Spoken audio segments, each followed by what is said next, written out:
allowed the two children to attend the budget. It's okay. Off your mind. It's okay. She off your mind. Chai! Now wow, people wey suppose talk truth to power don't off mic. And if we talk, now 500,000 they go summer us, call them hate speech. But fear not, my ego don't come. Ingo torchlight every corner, nooks and cranny of all these bad people where they spoil our country.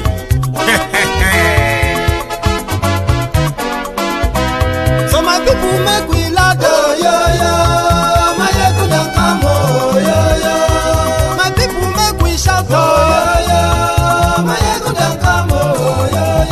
My ego don't come, man of the masses, oh, yo. My ego don't come, oh, yo. My ego diary politico, oh, yo. My ego don't come, oh, yo. This one not the off in mind, oh, yo. My ego don't come, oh, yo. And in the touchlight every corner, oh, yo. My ego don't come, oh, yo. Okay, some people be they holla say they want the power. Chai, them be promise us say we go get light and power. Nah. Them hustle sote they can't get the power. But now they know they do anything with the power. Sure. Every day, dollar just they get the higher power over naira. Still them talk say make we off mind. But thank God say my ego don't come. So my people make you ladder, oh, yo. My ego don't come, oh, yo. My people make we shout, oh, yo. My ego don't come, oh, yo. My ego don't come, man of the masses, oh, yo. My ego don't come, oh, yo. My ego diary politico, oh, yo. My ego don't come, oh, yo. This one not they off in mind, oh, yo. My ego don't come, oh, yo. Person where they do evil, no one make person talk. Them say that my yegun, that man too they talk. He too they talk. Say my yegun diary, he they hot like pepper. But every day then they take money in bulk. Woman picking, they the street they hawk. Still them talk say make we no talk. But thank God say my yegun don't come. So my people make you laugh, oh, yo. My yegun don't come, oh, yo. My people make you shout, oh, yo. My yegun don't come, oh, yo. Man of the masses, my ego don't come, my ego diary politico, my ego don't come, this man not the off in mind, my ego don't come, aha. Now you muna don't hear all these bad politicians, them we call themselves politicians. Where they thief our money, we no want make the common man get waiting suppose get for this country. And I never hear something. Now go hear one, my ego. You go show na paper. My ego diary political. So my people make you shout, oh, yo. My ego don't come, oh, yo. My people make we laugh, oh, yo.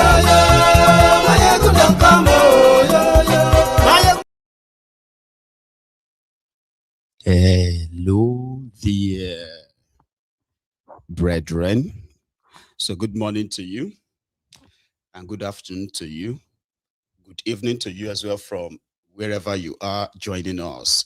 It is Mayegun live. So thank you so much for joining us. All right. So remember that after reading the caption of the broadcast, read the description of the broadcast as well. They like it, share it, invite your friends and your not so friendly friends, your frenemies, and tell them to join us too, because Mayego is live. And sorry to the Arsenal supporters, for your loss, and congratulations again to the PSG supporters for your win. So we have something more serious, okay, to talk about on Mayegun's diary political tonight. So yesterday we saw the threat from the terrorists who took the school children in your state and the school teachers as well. The threat of killing one of them and the response of those in government, the kind of like a blame game and all that continues. While in Lagos, where the APC governors met with Tinubu, and they were there as usual, right? So massages ego, and pretty much like they are completely, completely from different world to what is the reality in Nigeria today. So Hope Uzordinma, that is the Imo State governor, who led the guys, the APC governors, to go and pay homage to Koolu, said in kind of praises of thiefnubu, he said Tinubu is the founder of the new Nigeria, a kind of, jeers at the obedient people who are pretty much advocating for a new Nigeria is possible. So Uzordinma said Tinubu is the founder of the new Nigeria. So whatever Nigeria you have right now, okay, is creation. And then the Kwara state governor, who was also there, went on again to talk about how Tinubu has increased the allocations to monthly allocations to the states, that they get more money now, all right? And therefore, some of them are currently paying off their debts and all of that stuff. So which means the economy is back. And that's what Koolu himself said. He said the economy is back. But majority of you did not know that it took a bullet, like it took a whole bullet for the whole country. And that's why everybody seems to blame him. But right now, Nigeria economy has recovered so well. And on the issue of insecurity, right? I'm going to share what their chat was all about. That's where we're going to start from this evening. Let's start from the boring part. And today, the NDC, the Peter Obi group, have affirmed him as their presidential candidate in what they all agree to be right. That is the kickoff for them. All they say, well, the job have started, sort of, right? So I'm going to take you through that as well. And the line is very much opened, like from the get-go. But let's start with the gathering of the hawks. How Tinubu is the founder of the new Nigeria. Whatever you have right now, consider that as the new Nigeria. Mr. President, you are the founder of the new Nigeria. We are the frontline beneficiaries of the innovative approach you brought to bear in governance. We came to join you in thanking Almighty God who made this thing possible. You have virtually recovered Nigeria from the road of collapse to that of stability and survival. We, your field officers at the subnational level, are indeed very, very grateful. We have assessed your performance, and Mr. President, I'm happy to announce that we have scored your performance 100%. We thank you for the genius you are, the fatherly role you have played, your interventions in times of our needs, and your vision for the country moving forward.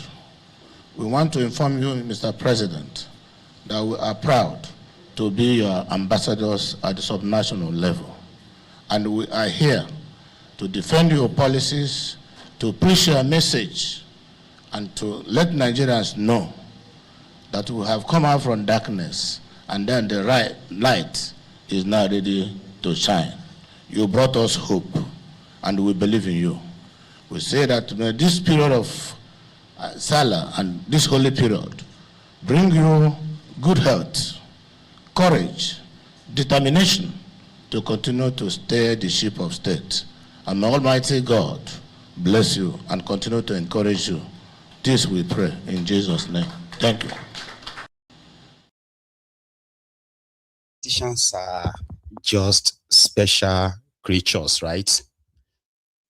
Hope Uzordinma, that is the Imo State governor, he is accused of mismanaging 800 billion naira, the money they have been deducting from the federal allocation to states. You know, that itself is illegal.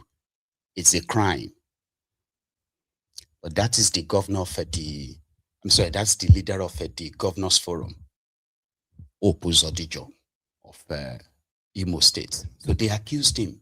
They even plotted to remove him because he mismanaged 800 billion naira that they deducted from the federal allocation to states controlled by APC, deducted in order to be used for the re-election of Tinubu. And then they created what they called the Renewed Hope Ambassadors. Have you been hearing about them anymore? Probably not. So that money they were deducting from states, total of over 800 billion naira, disappeared. And it got all other governors very angry. But somehow, they managed to keep him as the Progressives Governors Forum chairman. And yeah, Tinubu brought Nigeria back from darkness. States are getting more money. But how come the level of poverty continue to rise and rise and rise? The hardship and all of that. How come they are the ones who are telling him that things are getting better? And they even declared nearly 11 million votes in their primaries for him to make him feel like he's comfortable. But is that the reality? Sort of. I'll give you an example. The time when Kwara was your president, right? An average local government in Nigeria was receiving as much as 500 million naira. And when you compare the value of Nigerian naira then to now, so that's like $1.2, $1.3 million. Today, under Koolu, when they have devalued Nigerian naira, well, you know the exchange will be 1,600 naira to $1. A local government is being paid, for example, averagely 1 billion naira or maybe 1.2 billion naira. You see that stretch? It seemed like the local government are getting times 3 of what they used to get, which is the propaganda that these criminals are pushing. But what is the value of that 1.2 billion naira? $970,000. It's not even up to $1 million. Now, do you see the difference? When the local governments were getting 450, 500, that value of that at the time, in naira's value to dollar was $1.2 million. Today they are getting $1.2, $1.3 billion, which sounds like more money on the table. They never really get the money anyway, but the governors kind of get the money. That is why they are assuring Tinubu that he shouldn't be worried. They will perfect it and he is always going to win his re-election. Listen to Kwara State Governor, too. Well, Mr. President, Barka de Sallah. Now, my speech goes to repeat basically what the governor of Imo State has said, but I'd truly like to capture your courage. And only 1% of politicians, in my opinion, would take the decisions you took. I remember we were in China when I got a call from the National Security Advisor and the DGDSS saying that all subsidy will be removed and there's no going back. We went into panic mode. I sent a message out to my colleagues at the NGF, and nobody wanted to hear that. I gathered my colleagues in China with me then. Governor Sanwo-Olu was there, Governor of Kaduna State, and a few others. We met and said, how can this be implemented? It was impossible. Phone calls back to Nigeria and forth. So we decided to book an appointment to see Mr. President to let him know that this cannot work. Well, Mr. President invited us for dinner. And we went to dinner. We sat down and listened to his vision for Nigeria. And at the end of the day, we couldn't even bring up the topic. We don't even know if he had gotten security reports about why we were coming for dinner, but we couldn't bring up the issue. We went back to our room, and we decided, well, we just have to implement it. So we advised each other to call State Security Council meetings, because we're expecting serious riots, because there were riots and bad governance riots even before then, and for lesser issues. Well, lo and behold, we spent money, we mobilized the security agencies to everybody secure your state. Lo and behold, on that day, nothing happened. There was no riots, there was no protest anywhere. I think the nation was shocked by the audacity of Mr. President to implement that serious policy. Now, today, we've benefited immensely from that policy. I can say, as a matter of fact, in my own state, when we get the FAAC allocation, after paying salaries, we're left with 100 or 200 million. And then, it cost about 100 million to build a kilometer of road. So, all states resorted to issuing bonds and borrowing money. Today, states are not going to borrow money. They're not going to issue bonds. In fact, we're reducing our debt burden. Some states have cleared the debts, like Delta State has cleared its debt, and we in Kwara reduce our debt by 40%.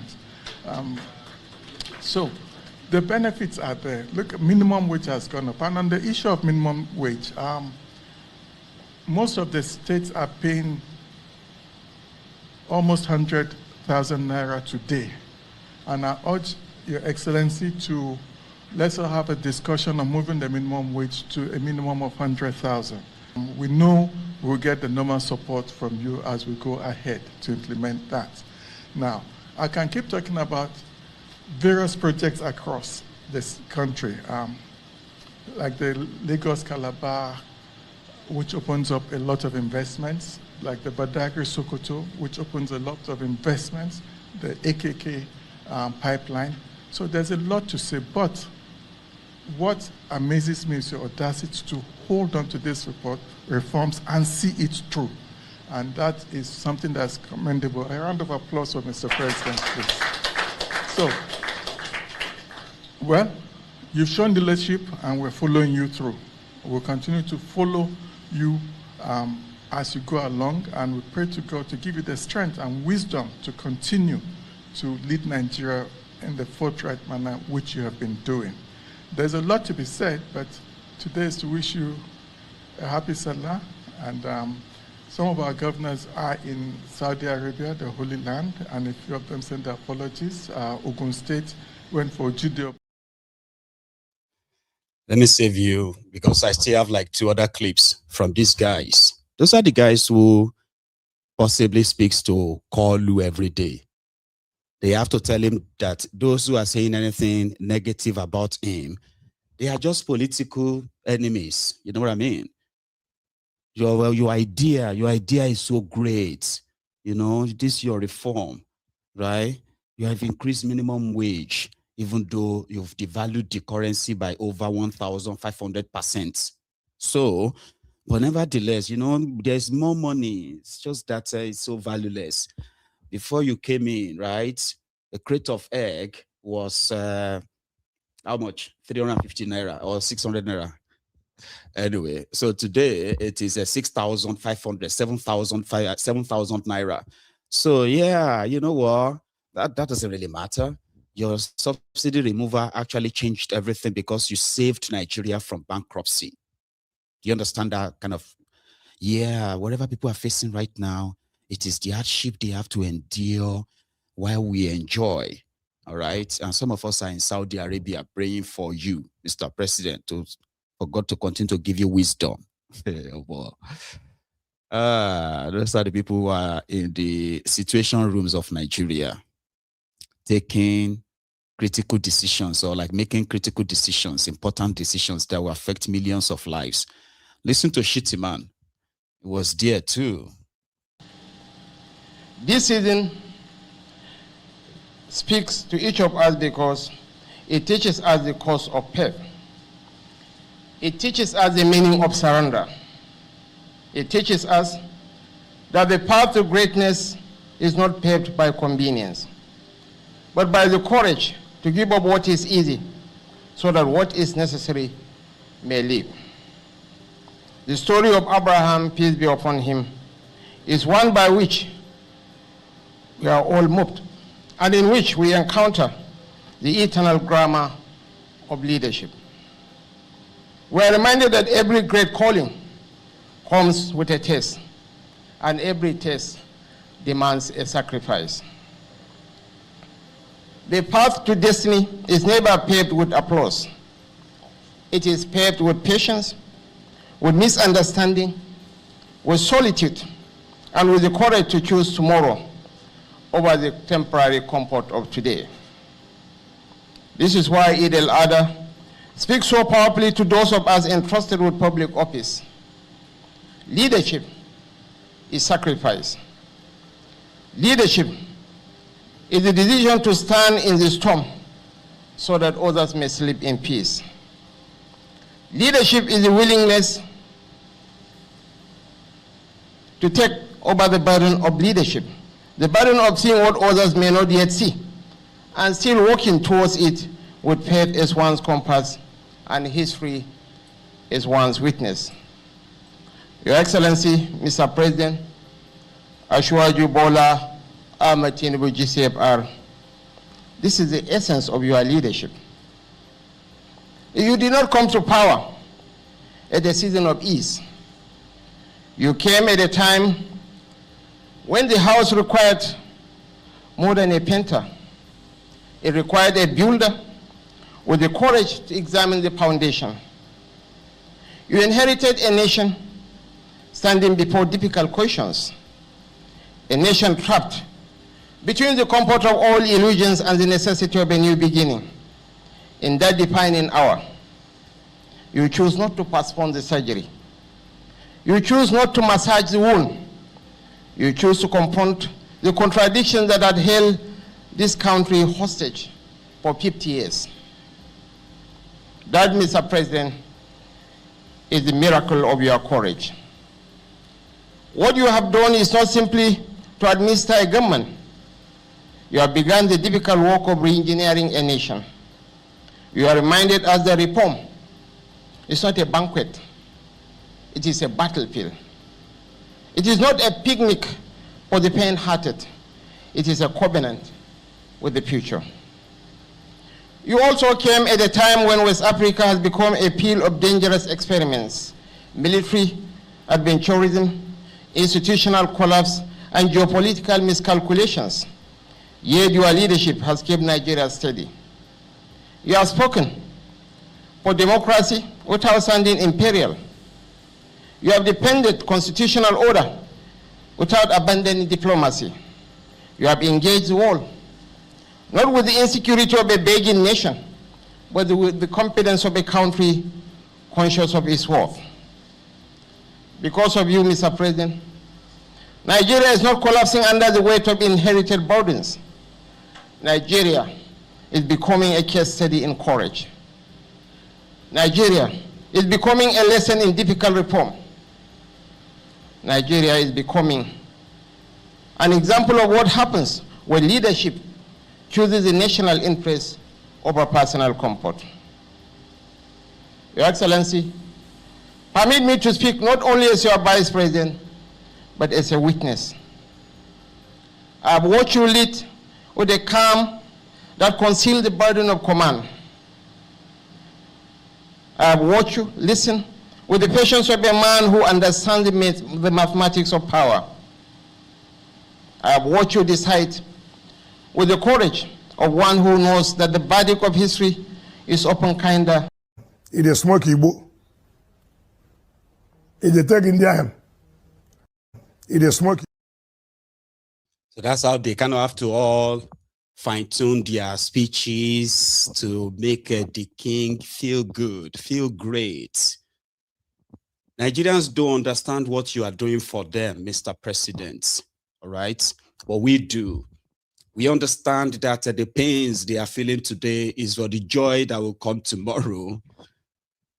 And in the face of everything, you have kept Nigeria steady, steady Nigeria. This was just yesterday, and a lot of people are still expecting the same government to do something. Remember this.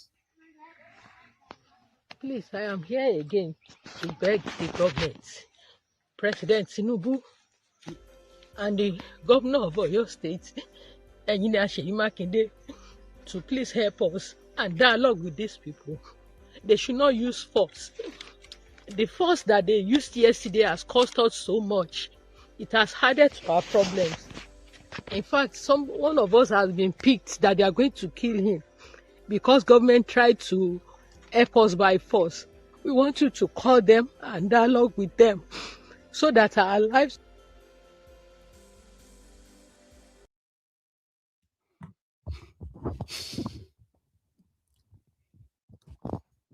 That was yesterday.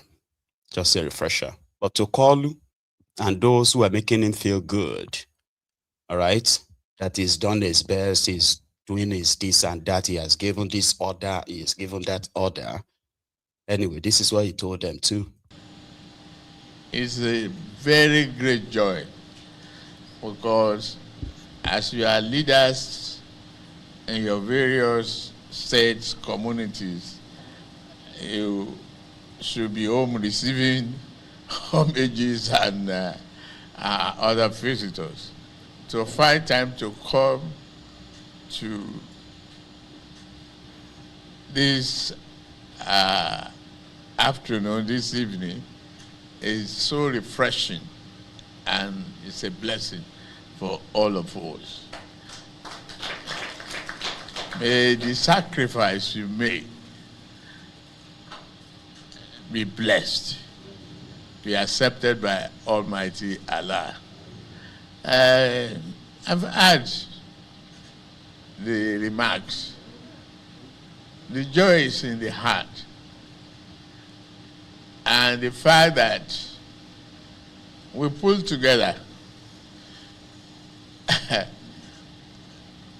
at the time I faced the challenge of trying to become the President of the Federal Republic of Nigeria. It was very, very challenging. It was tough for those who are in the party with me. Some kept faith, and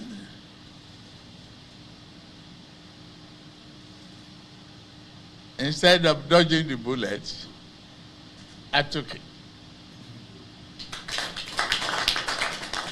I took the punch in the chin, very hard one. I started the effort to campaign. I didn't disclose to anybody what I would do. Many of you took the risk and went along because of the party platform and everything. We survived. You face litigations and accusations.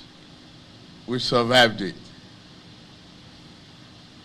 Instead of bankruptcy, Nigeria has survived. The economy has recovered. It's growing. Agriculture is humming. Food is here. And if we go on 3 times, we will grow the satisfaction. Today, I was watching some clips of the Sokoto Badagry. Imagine how many dams on that corridor for irrigation, for farming land, for electricity. Well, many of you You have survived and promoted the perseverance of many of our people, asking them to trust in this government. And you build that trust around one person, my leadership. I thank you very much. I thank you. I can't say more than I'm grateful. Grateful to Almighty God that we are here together to share whatever we have in each other's thinking and developmental programs.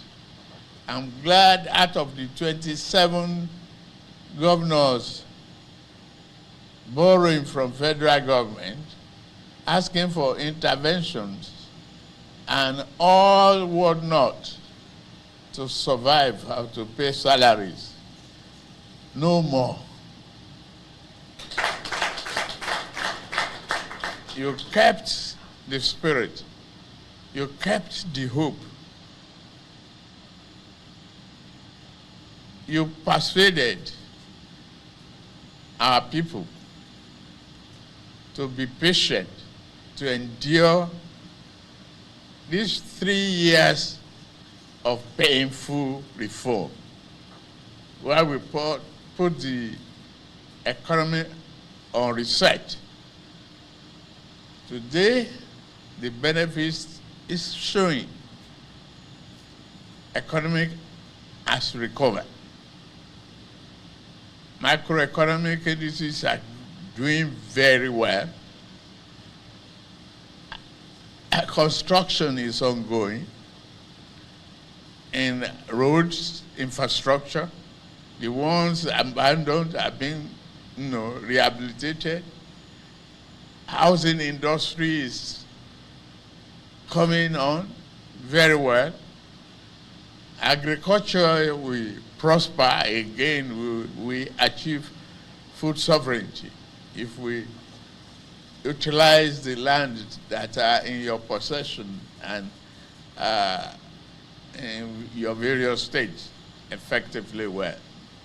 Thank you very much for having the faith and keeping the lights going. That's all I can tell you.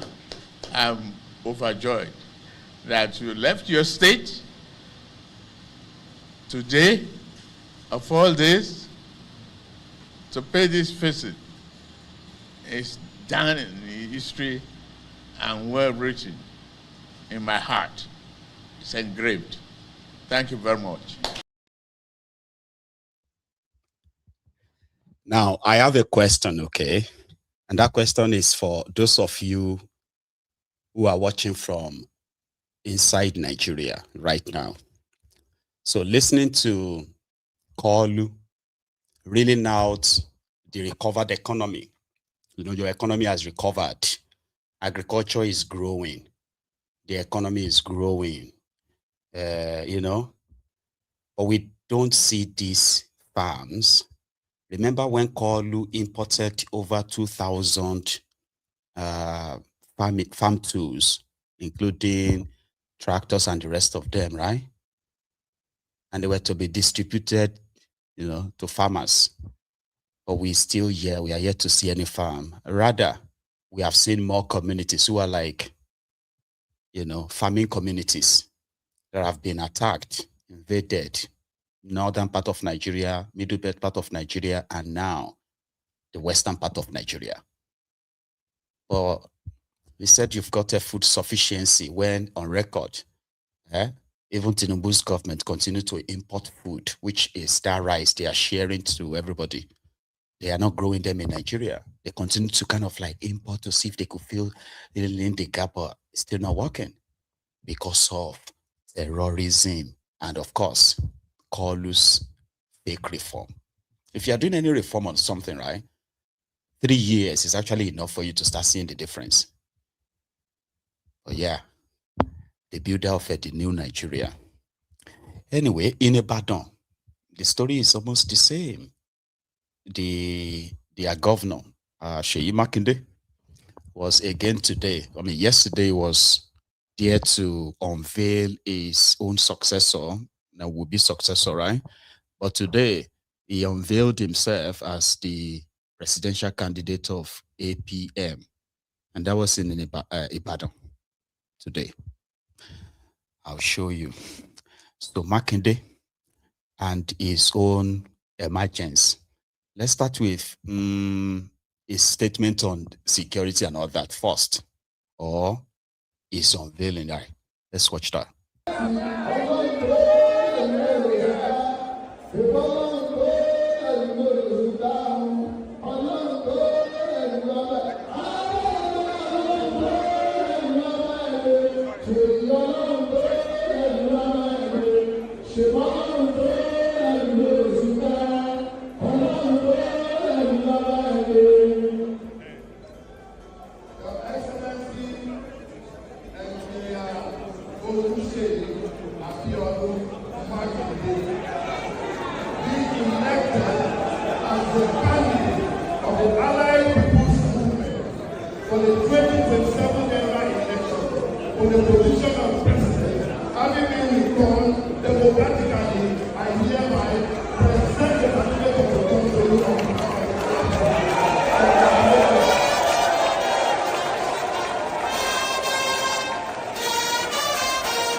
So Makinde wants to be president, and he's kind of like serious about it.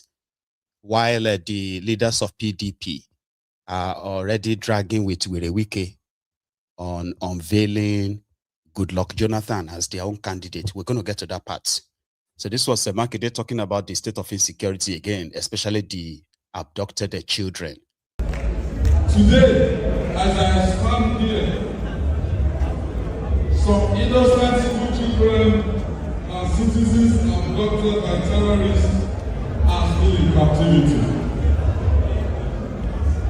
As governor of Oyo State, I carry the painful body of being called the chief security officer, yet lacking constitutional control over the security agencies needed to fully confront this threat.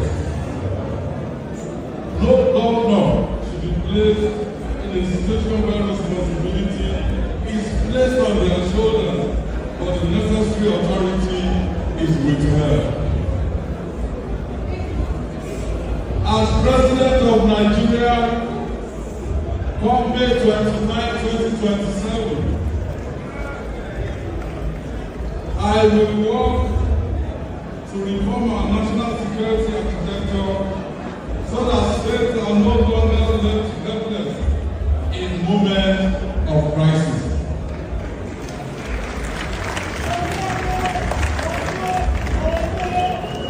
The decentralization that we need for a more effective security will be prioritized.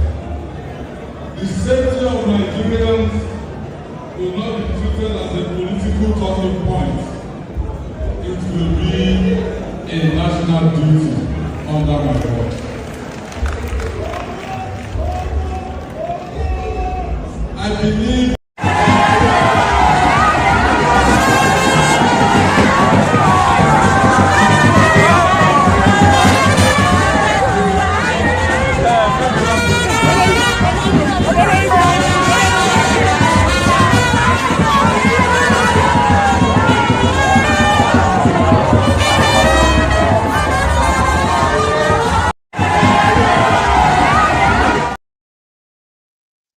that's him there.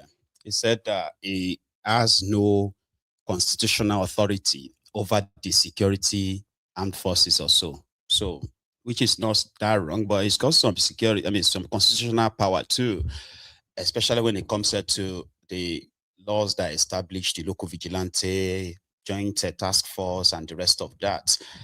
But yeah, we still have no idea what they're actually really doing to free these captives. Now, talking about Makinde, by the way, because ordinarily he is meant to be a PDP member, Abi.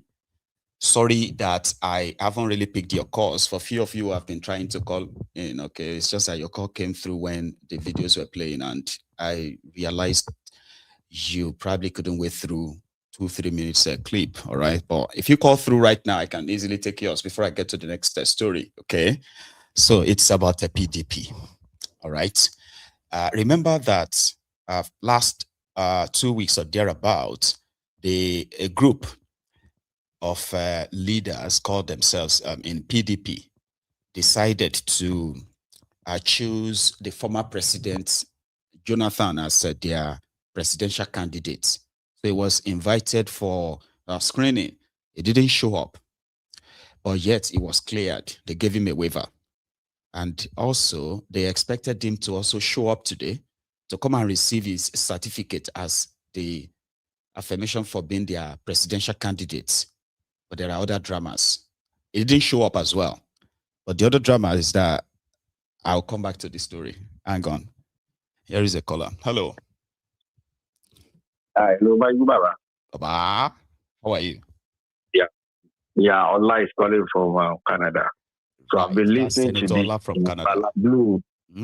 Yeah. So So I've been listening to this kind of Bala Blue, all the nonsense you've been talking about. But let me start from what this governor Kwara said. You know, did you hear him saying when Tinubu removed subsidy, they expected a revolt from Nigeria, from Nigerians, but because nothing happened, they have to, they are now seeing that the indolence of Nigerians has now become their key. Their validation. That because, so that Nigerians are indolent, then that means that at least they are, they are skillful in running the government. I don't understand. Then the second one about this Governor Uzordinma and Co. That Uzordinma that was praising Tinubu, I pity that man. He's according to their plan, Uzordinma is going to be the next Senate president.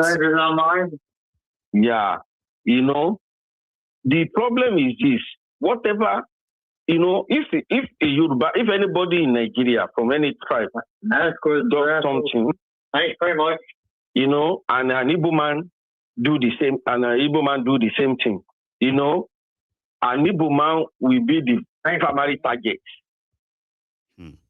Now you see, by the time Tinubu leaves office, anybody that take over from Tinubu will not run after Tinubu because he has the life immunity. It's people like this who saw Dima and Co. They will be, they will be running after. A scapegoat. And then by that time, by that time, I don't want anybody to now be saying Yorubas are now be blaming that Yorubas are betrayer. That Tinubu, that they didn't go after Tinubu, but they are going after Tinubu and Co. Something like that. They will not be blaming, because these people, that this, how they do their things. That if the president, no matter what the president does, nobody will come after him. But no, they are just going to go after his all these presidents, yes, now. So you will see by that time, people like Uzordinma and Co. They will be running after. Possibly. So I pity the man. The man is just and then your point is that he is currently laying his bed in what the future could turn to. If the table should turn, people like him will become easy target because he's actually a very strong member of Tinubu's kind of caucus. So, I mean, the guys found 800 billion naira. Do you know why they didn't have to touch him? Because he shared the money with Sheyi. Those city boys movements, renewed hope ambassadors. all those gifts they are sharing, that you are seeing them giving people money, sewing machines, freezers, deep freezers, and all that, right? Yeah. That money was supposed to come from that contribution, and it was supposed to be distributed at least in all the APC states. But somehow they did it in few places, and the money vanished. So they would now believe that Uzordinma schemed them. Yeah. So they said they should present the account where they have always been donating the money, right? He should present the account, and he refused. But somehow, one phone call from Tinubu, all of the agitating governors, all of these Dakwa Biodun and co, they just mellowed, and the matter just died. So you are not totally wrong that if a new government takes office, for instance, right, and decided to go after Tinubu, they won't go after Tinubu himself. This lieutenant and the role they play behind the scene. So I think I get that. Okay. Cool. That's my point. Bless you, Papa. Thank you very much. God bless you. You have a good one, okay? So that's Sedetola from Canada. Now, to the PDP stuff. Jonathan is yet to actually come out to say, hey, guys, enough. I am not interested. I am not running, and I don't want to be a candidate of any party. He just kept quiet. They took him to court, and the court ruled that he's kind of eligible to contest. He didn't say anything. No comment, no nothing. This Jerry Gana, Saminu Turaki, Abina Saminu Turaki, all these guys, right? They all came together, and they said he has been, he's going to be their consensus presidential candidate. Boom. He didn't say anything. So now Wike is kind of mad. You know, Wike's group, they are the only group recognized by the INEC. So Wike, this may kind of alter whatever plan is put in place. So they call them illegal group. So he released a kind of a memo, okay, to all the, what do you call this place? These event centers in Abuja, public and private, that they will be penalized if they should welcome any illegal group, political group, to use their premises for, sure you get. I will continue the story. I'm getting there, don't worry. I have another caller. Hello. Good evening, my. Good evening, Baba. This is Paul from Belgium. Say that again, Paul. Paul from Belgium, yes. How are you? Paulo, I'm very well, Baba. At least I'm still here. And the family? Well, we thank God, though. Thanks so much for asking. How are you? I'm fine. Well done for the job you are doing. Well done. Baba. I want to ask, these people, are they not ashamed of themselves? That Tinubu gathered people to celebrate whatever they are celebrating. And if it is in a same country, take like these developed nations. What happened recently, the recent happenings, is it not enough for the nation to mourn? They shouldn't even celebrate anything because it's so appalling. So appalling. You know, what is the need for that? What do you call that? You know, is that leadership? Assuming his own children were in the bushes, or the children of his son, like Sheyi and all the rest, assuming it is their own children they kidnapped and they were in the bushes, will he be doing the celebration they are doing now? I doubt if they will do so. Not. So, you see, the Bible says, do to others as you would like others to do unto you. So if he knows that what has happened, if it were his own children or the children, he wouldn't do what he's doing. No. So I don't think the man has empathy. He's just doing what he likes. He doesn't even care. In fact, he doesn't know whether what Uzordinma was talking was total rubbish. You know, it was total rubbish. Those are just like gas. Those ones who just want to make the king feel good, I think. Yeah. If what are you going to gain? Why not say the truth and leave the rest to God? Because posterity will judge him, you know, in what he's doing. And the other ones that have spoken, you know, like you rightly said, Shittyman was just saying things that the king wants to hear. Yep. You understand? Mm-hmm. So it's don't listen to what people are saying out there. Those are people, no matter what you do, they will never like you. But don't worry, you are a saver. Later, they will appreciate you in the future. How? That's the same thing they were saying during Buhari time. Have you forgotten? They were all these same people, these same characters. They were everywhere, telling people that Buhari was rescuing Nigeria. That if not for Buhari, Nigeria would have finished, collapsed. The thing that baffles me is that these people that you call leaders, I wonder how they lead their families at home. Sometimes I think such things. Because if someone, like the Bible says that if anyone cannot be able to take control of his own household, how can he be able to take care of the church of God? And that's exactly what is happening.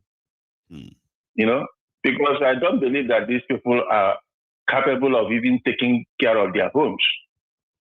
Because like majority of them, you don't hear about their children, just like you, like Rubina, for instance. There was a broadcast I was listening to that the children are not even involved in the government, whatever affairs, and the children are well disciplined.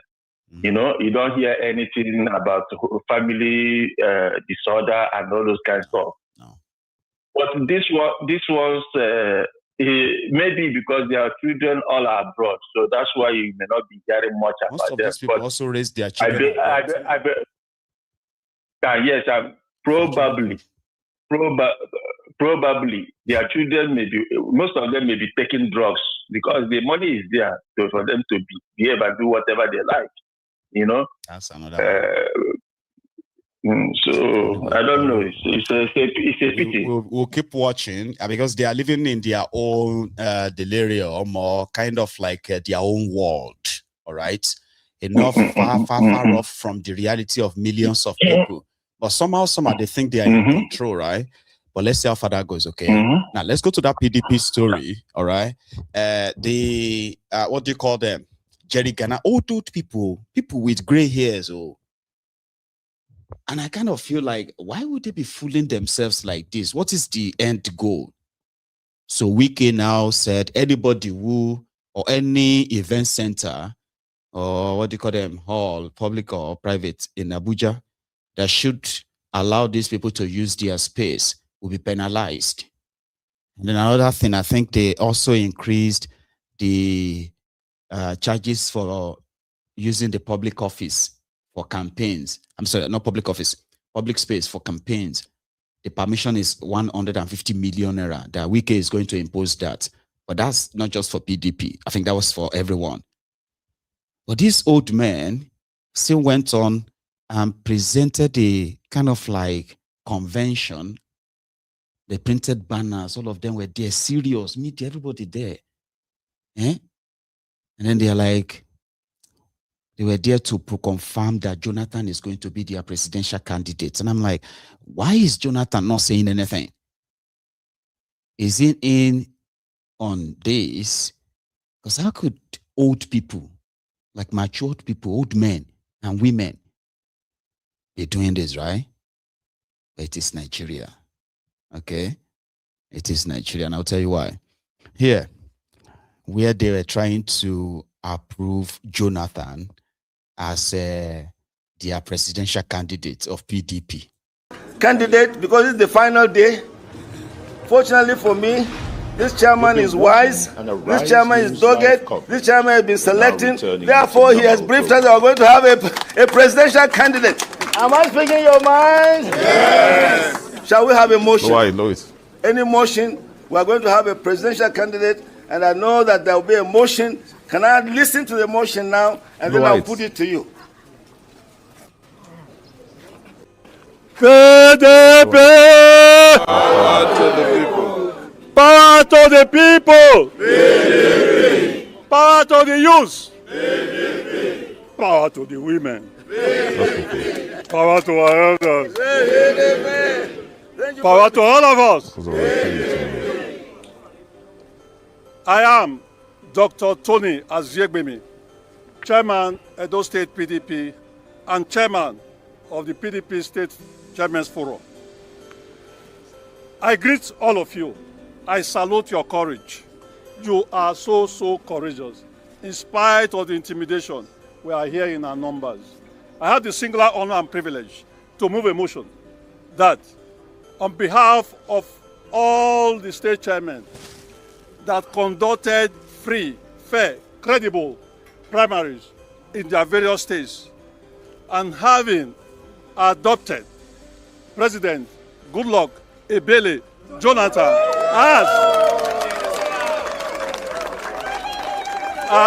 as his sole presidential candidate, I hereby move that this special convention do ratify the motion. Thank you. Any seconder for the motion? Any seconder?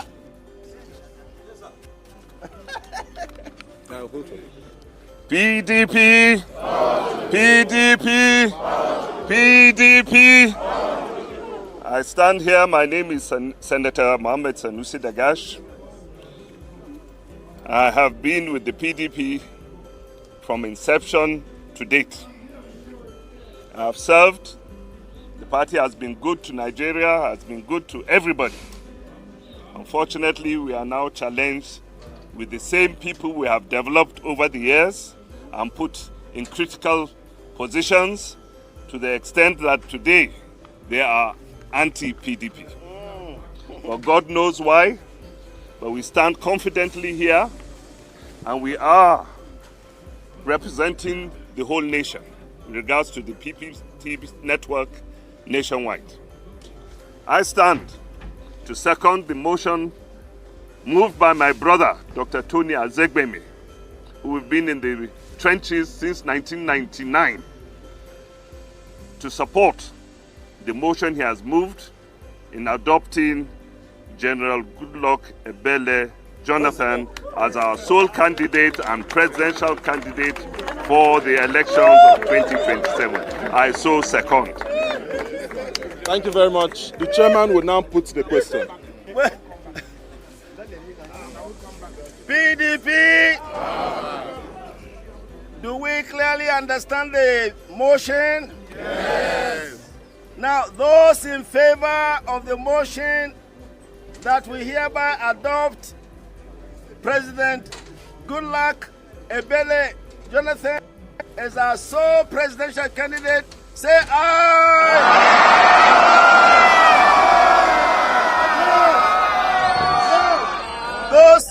Those against, say nay.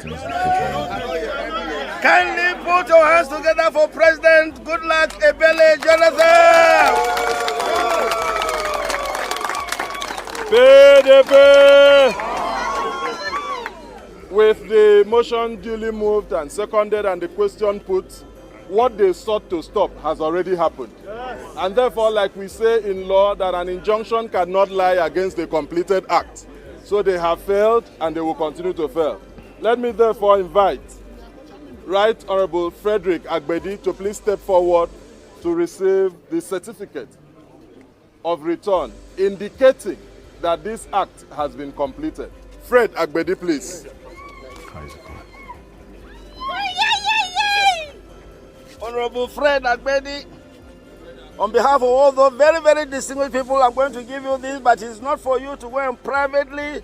No, but I can hear you. I can hear you. I can hear you. We are going to publicly come to present it to him. Your own is to take care of it, to make sure that it's in your custody, to take care, to make sure that he shouldn't feel anything is very, very safe. Are you able to keep it safe? I surely shall do. So, on behalf of this special convention, I have the honor, the joy, the delight that we are going to have as our candidate, President Goodluck Jonathan, a man of integrity, a man of honor, a man of experience, a man who loves Nigeria, a man who says his ambition is not worth the blood of any Nigerian. Mr. Good Governance, Mr. Development, Mr. Community Leader, the one who is an African leader par excellence. Kindly join me, put your hands together for this.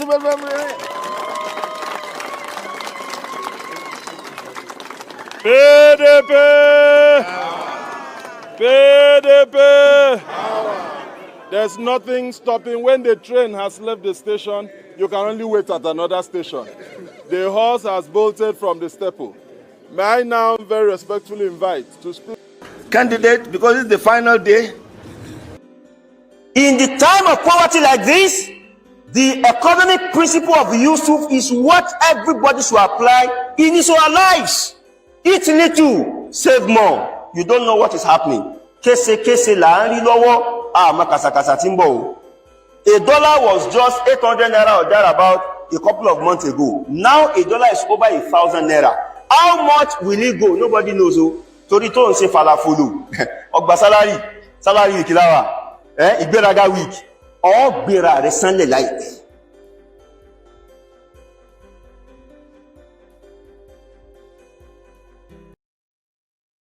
For old men, men of yesterday, the people that people like us grew up reading about, they were always in the news. To have descended so low, to be part of a charade, a mockery, is unimaginable. I don't know how old you are, here you get, but when you hear the name like Jerry Gana, former Minister of Information, here you get, you can possibly remember that caliber of people. Okay, maybe a liar. It was like the liar more of their own era. But these were men that people like us were like in politics. When you're reading the news, they're always in the news. Always in the news. Yeah. Wabara, the former Senate president. A couple of others like that, I can't even remember their names. Men of yesterday. Eto nse falafolo nsin. To gba salary week. To so salary week lewa. You better eat little and save more so that you don't end up like those old men. So those are the ones who were supposed to be the member of the, what do you call them? Board of Trustees, okay, of PDP, that decided that after the Supreme Court ruling, they were supposed to be the one in charge. But Wike, of course, is not buying that, all right? So Wike and his own group have also selected their own presidential candidates. And right now, Wike wants every one of them arrested. But the current chairman of that faction, Turaki, says they are willing and ready for him. Distinguished members of the fourth estate of the realm, very good afternoon to all of you all. As you are aware, our National Executive Committee has slated today to be the day that we will organize our special national convention for the purpose of ratifying and affirming President Goodluck Jonathan as our presidential candidate for the 2027 general election.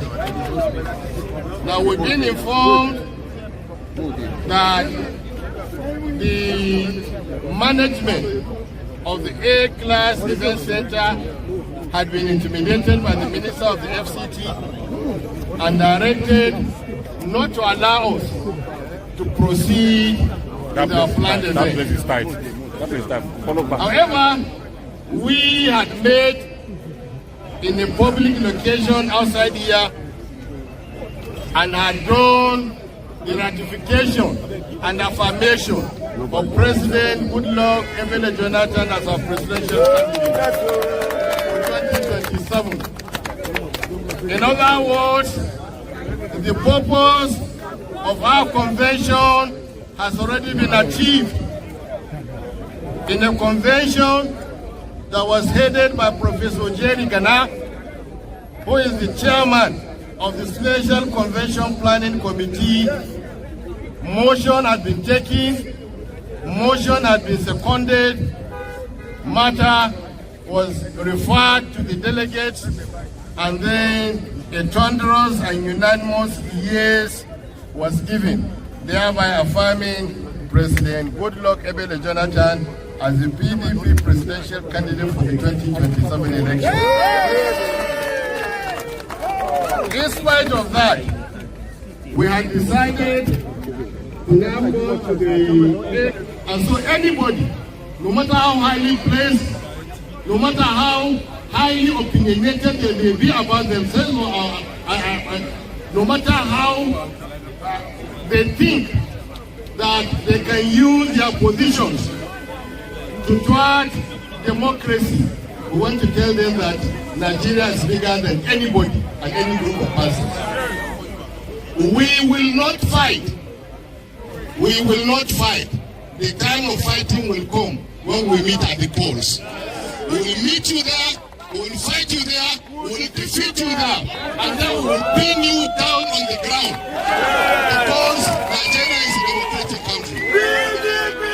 So I want to thank our leaders. I don't want to sit here and reveal all my strategy. I am the first speaker among the three of us running. So they will spy on me. So you will have a limited answer here today. Another day you can bring me back. But that's part of what I do. Of what he wants to say. Now, Tinubu did all of this to PDP. Koolu.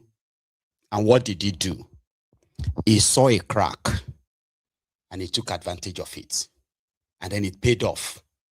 What was that crack? In 2019, roll it back a bit. 2015, after Goodluck Jonathan left office, there was a vacuum. PDP was in tatters. Their governors barely even talked to themselves after that election. Some of them even joined APC straight up. But Wike stood his ground. He was always in the news, tackling Boko Haram and all of that stuff. They're spending the money of River State. Then Atiku by then decided to come back to PDP.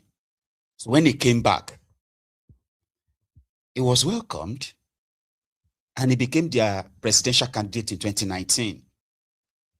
So Wike, who was like spending, funding the party, keeping it together, some of these guys giving them money, thought he was doing it, preparing himself for 2023. That was his plan, and he didn't hide it.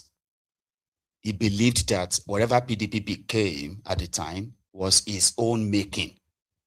Left for people like Atiku and others, PDP would be dead a long time ago. You shouldn't even be hearing about PDP anymore. So he deserved to be rewarded, and he rightly so, right? He was working towards it. So after 2019, Atiku disappeared again. By then, to Wike, he's already made friends up north and all that. Down south, right? He was already kind of like pushing his own influence up to Edo State. That was Wike. Making sure that PDP was ready. On the day of their convention, his closest pal, trusted pal, Tambua, disappointed him.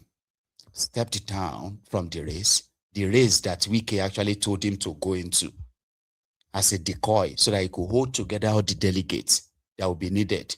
So at that convention, at the Congress, right, he would step down and he will hand over all his delegates to Wike, and they were enough to make him presidential candidate. But shockingly, Tambua went on the podium and then announced that he was stepping down, but not for Wike, but for Atiku. That was the greatest betrayal, that Wike got so deflated, but he didn't stop. Then he felt like, okay, if that is it, Atiku should make him vice president. He started pushing. That also failed. That was the moment the crack appeared to Koolu, because by then Koolu already secured the APC tickets and offered Wike a blank check. What do you want? Right. This is what he wanted. Okay, you get it. All we want is just to please just ensure that we have 25% in Rivers State. 25%. By the time Wike was done, you know the story. Even Koolu was so shocked that not only did he ensure he gets that 30 to 40% of the vote, right? He sabotaged his own party, PDP, and the candidate of his own party so much that he didn't hide it. Atiku did not campaign 1 minute in Rivers State throughout the 2023 campaign. He never visited there because Wike actually banned him from coming. Anything PDP was like, you don't even dare. And he was a PDP governor. In reward for all of that, to make sure that he finished the job, Koolu made him minister. And here we go. Look at PDP. PDP, almighty PDP, is what is now more like a charade, a mockery. Sorry for keeping you waiting for that long, right? Are you still there? My good general, I'm still here, very much here. Yes, sir. Sorry for that long one, eh? Thank you so much for your patience, Eddie. Well, thanks so much for that. So everybody can hear you now. Yeah, thank you. Yeah, my name is Babatunde Olusanya I'm calling from Okota, Lagos. Baba. So Baba T from Okota. Yeah. I will remember that. Yeah, yeah. So you are live. Much respect to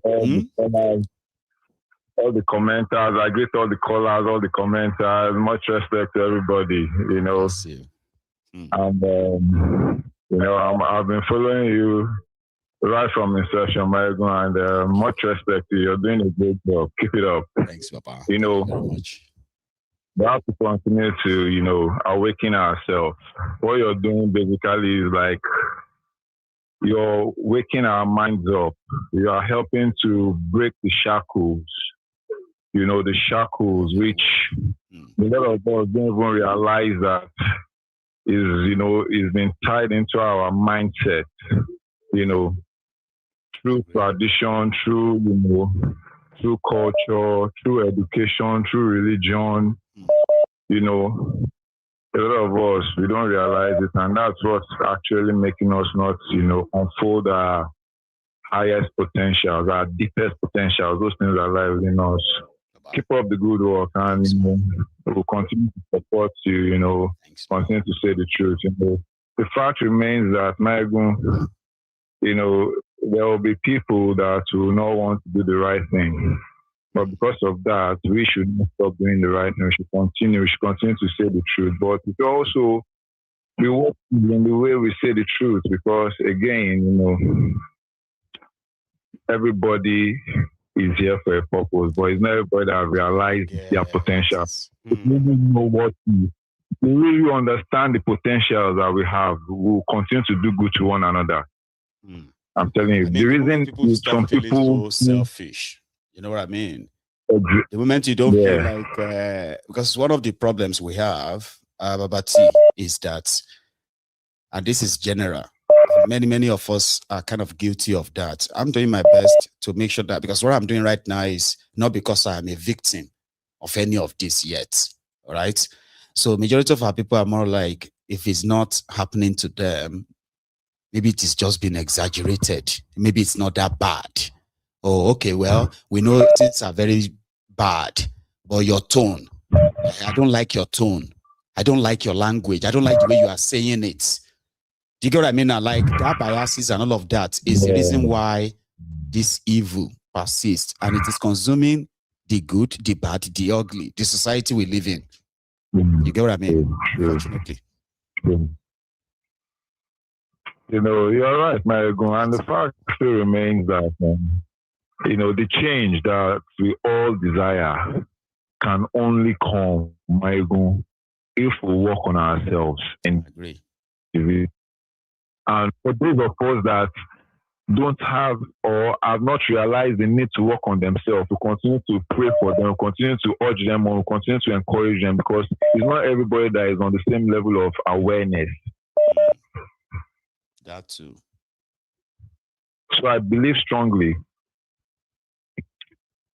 that, we need to continue to support each other, and we need to continue to speak the truth.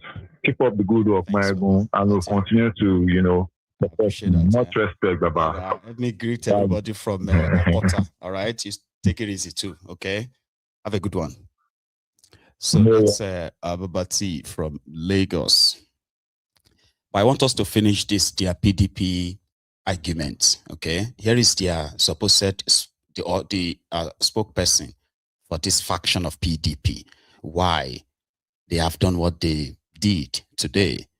I mean, when the Wike locked them out, it locked them out of the venue they paid for. Okay, and they had to kind of like do it in the parking lot. Yeah, of the venue they were, so they had to kind of do it on camera. And then the argument, their spokesperson. All right. Good afternoon, sir. Good afternoon. I mean, this is indeed a very extraordinary convention, totally different from, the molds of a convention. And we see that you have chosen to, name Goodluck Jonathan as the sole candidate of your faction of the PDP. What should Nigerians make out of this?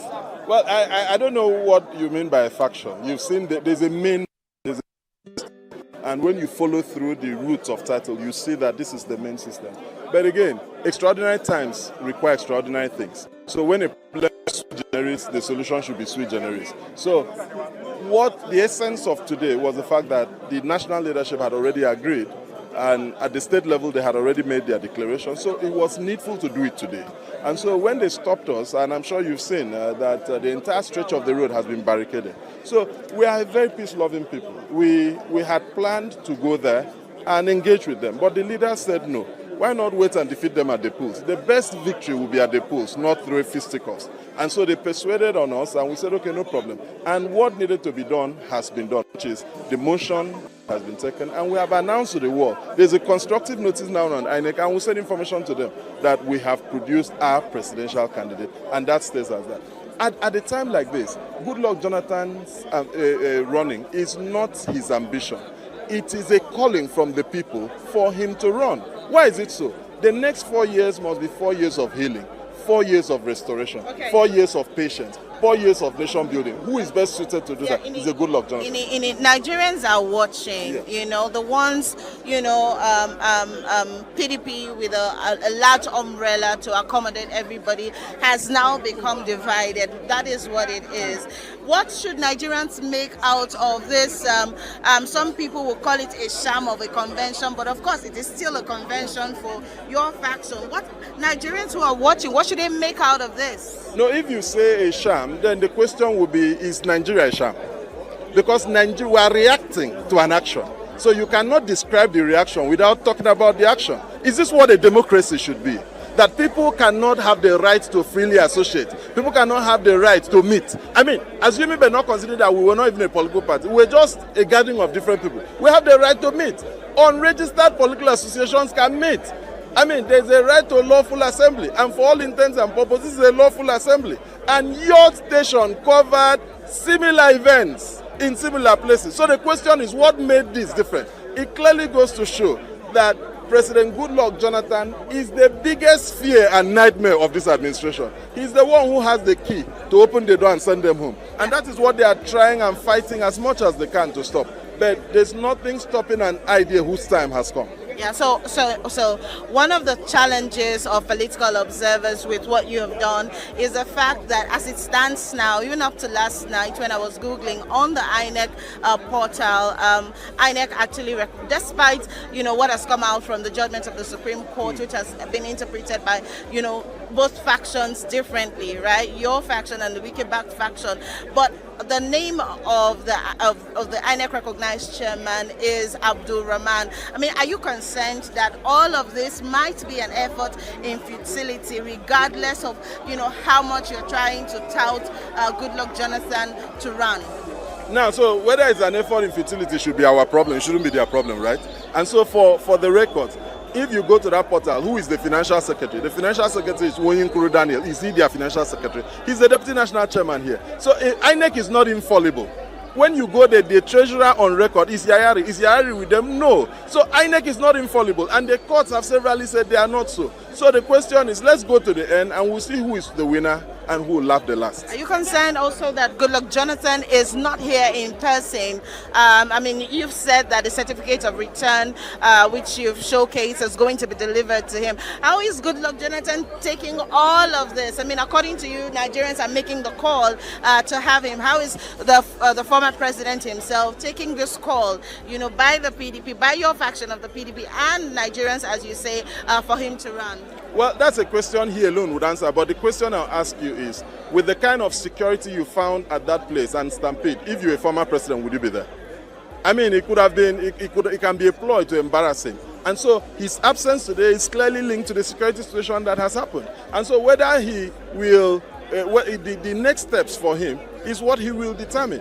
And this has gone on for a while. Forms were purchased, forms have been filled, forms have been returned, screening was waived, and today was the affirmation. And so, what President Jonathan does next is President Jonathan's decision. And when you look at, that's the quality of a man that we need at this moment. A man who is not hungry for power, a man who is not willing to kill for power, a man who is not willing to destroy society for power.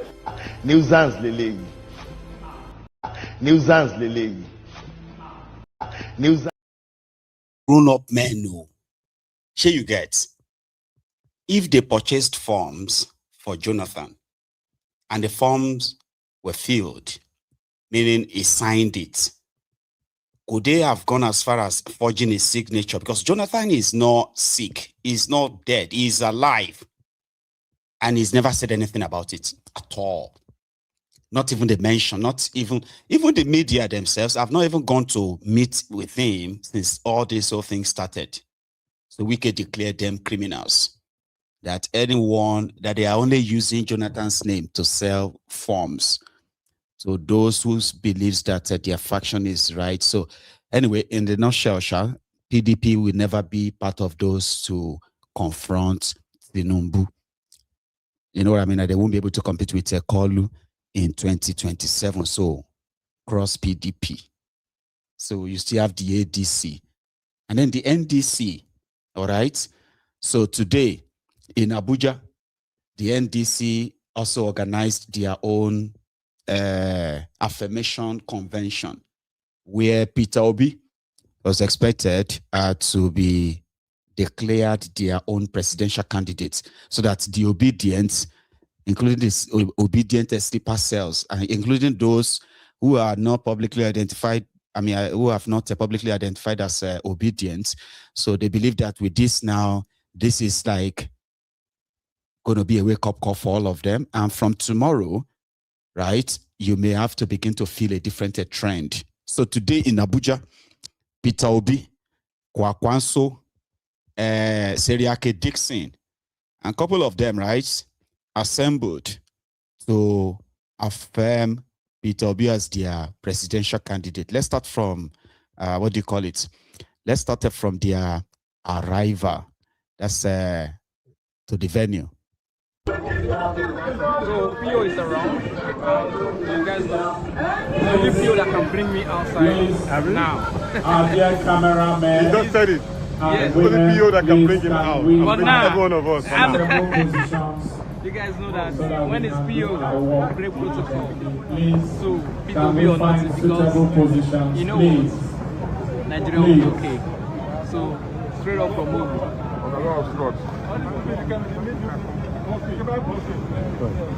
Okay, let's wait.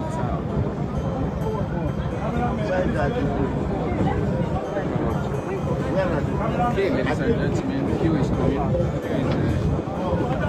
Our next president.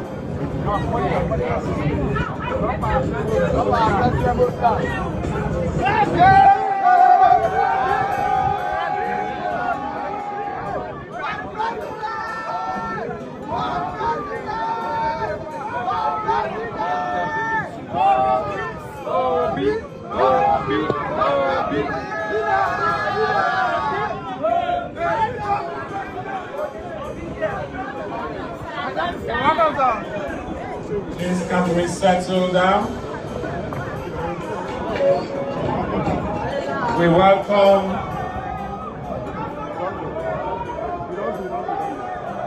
our presidential aspirant,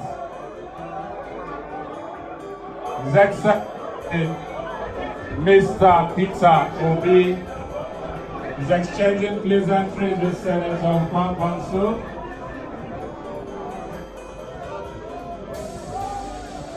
Our presidential aspirant, His Excellency Mr. Peter Obi, is exchanging pleasantries with Senator Kwankwanso. He's exchanging pleasantries with the national leader, Senator Siriake Dixon. Please, we call on the media to please go in an orderly manner, please. He's exchanging pleasantries with the national leader, Senator Siriake Dixon.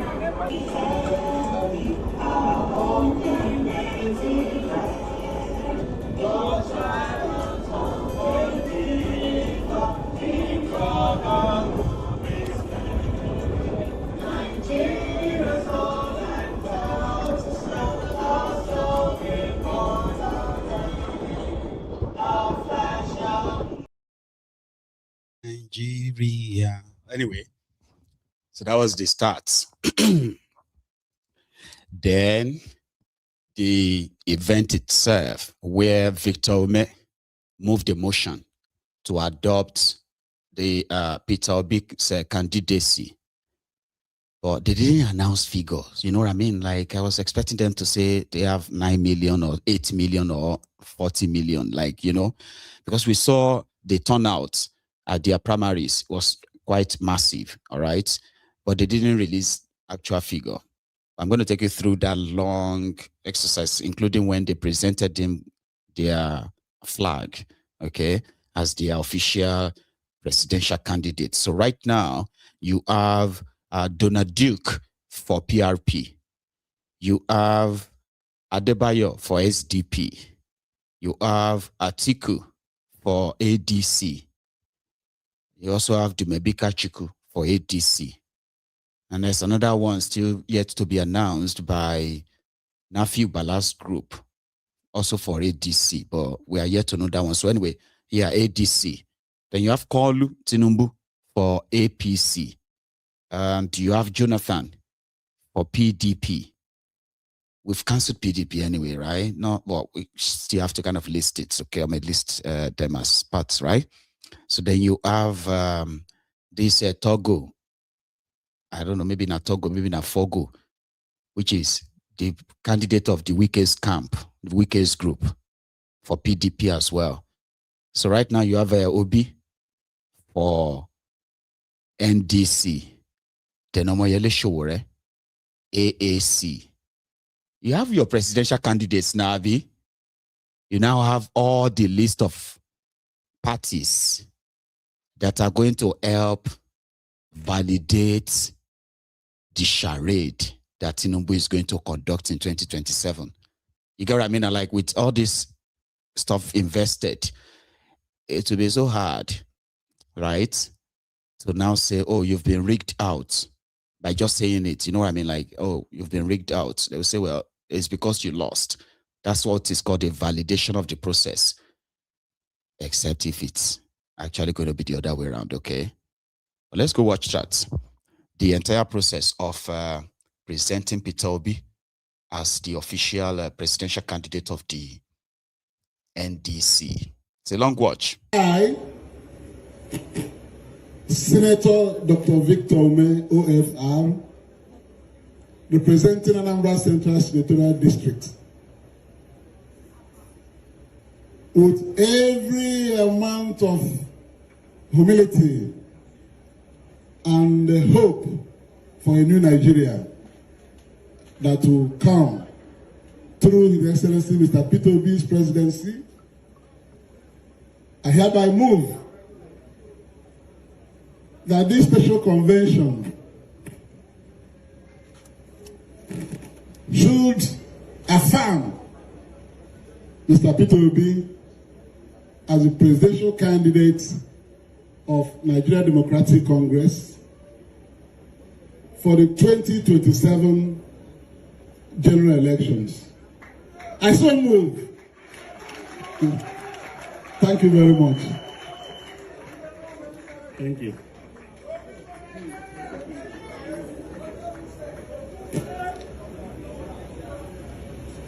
Your Excellency, the leader of our party, Your Excellency, the national chairman of our party, Your Excellency, Gregory Peter Obi, CON, Your Excellency, Senator Rabiu Musa Akpankwaso, CON, members of this special convention. I am Senator Ovie Omo Agege. I come from Delta Central Senatorial District in Delta State. With a heart full of so much emotions and excitement, filled with hope and expectations, I rise to second the motion based on the reasons already advanced by the mover of the motion, that Gregory Peter Obi, CON, be affirmed and adopted by this special convention as our presidential candidate and a flag bearer in the 2027 general elections. I so second.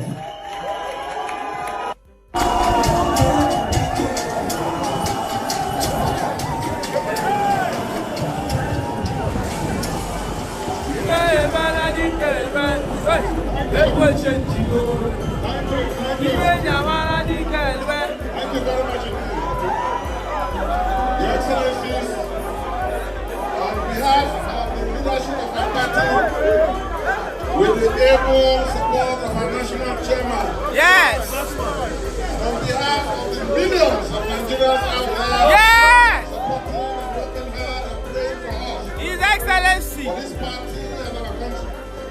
On behalf of the thousands and millions of delegates. 1 billion! 1 billion of us! Every local government area of our nation, who defy the challenges of insecurity, weather challenges, and even defying the hunger by turning up yesterday in all the 774 local governments to affirm what we are doing today. On behalf of them all, Mr. Chairman, I invite you to support me in presenting this symbol of victory, symbol of salvation, symbol of rescue, symbol of hope. Oh. This NDC flag, the flag of the fastest growing party in the world. In the whole world, yeah. Thank you. The flag of the party that is now the hope of all Nigerians. Yes. The flag that will enable our team led by Peter Obi, and the other announcement is for him to make. We won't do that. On behalf of all our millions, congratulations. Obi! Aso! Thank you. Flag bearer, flag bearer. Time to deploy more resources. So,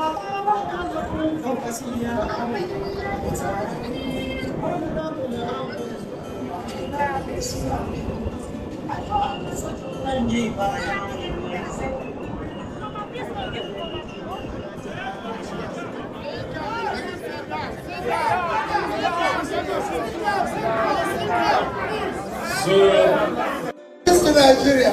Yes, so. Let me very respectfully Hey, welcome, man. and with deep humility recognize our leader, the white great shark. They're blocking the camera behind.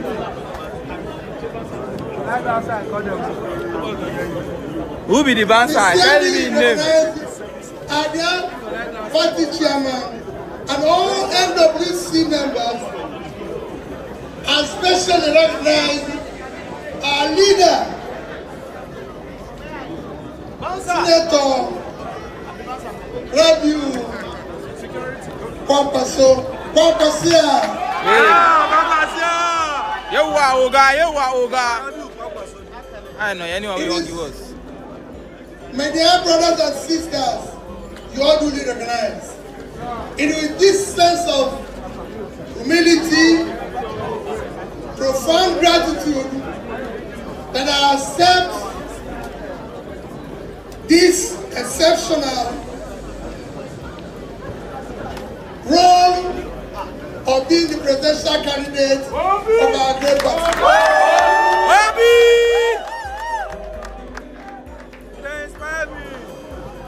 Especially at this difficult time. Yes. I will make a bit of a long statement to show that we are here. I wish to stand assert unequivocally that Nigeria is possible. Yes!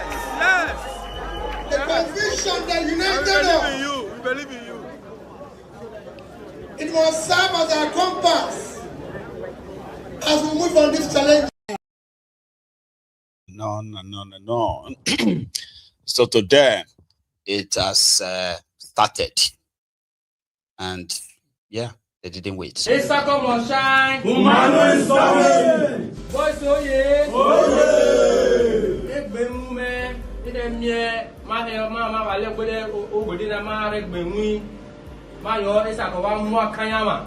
I want to say a big thank you for the ASACO people for coming out massively to participate in this primary election.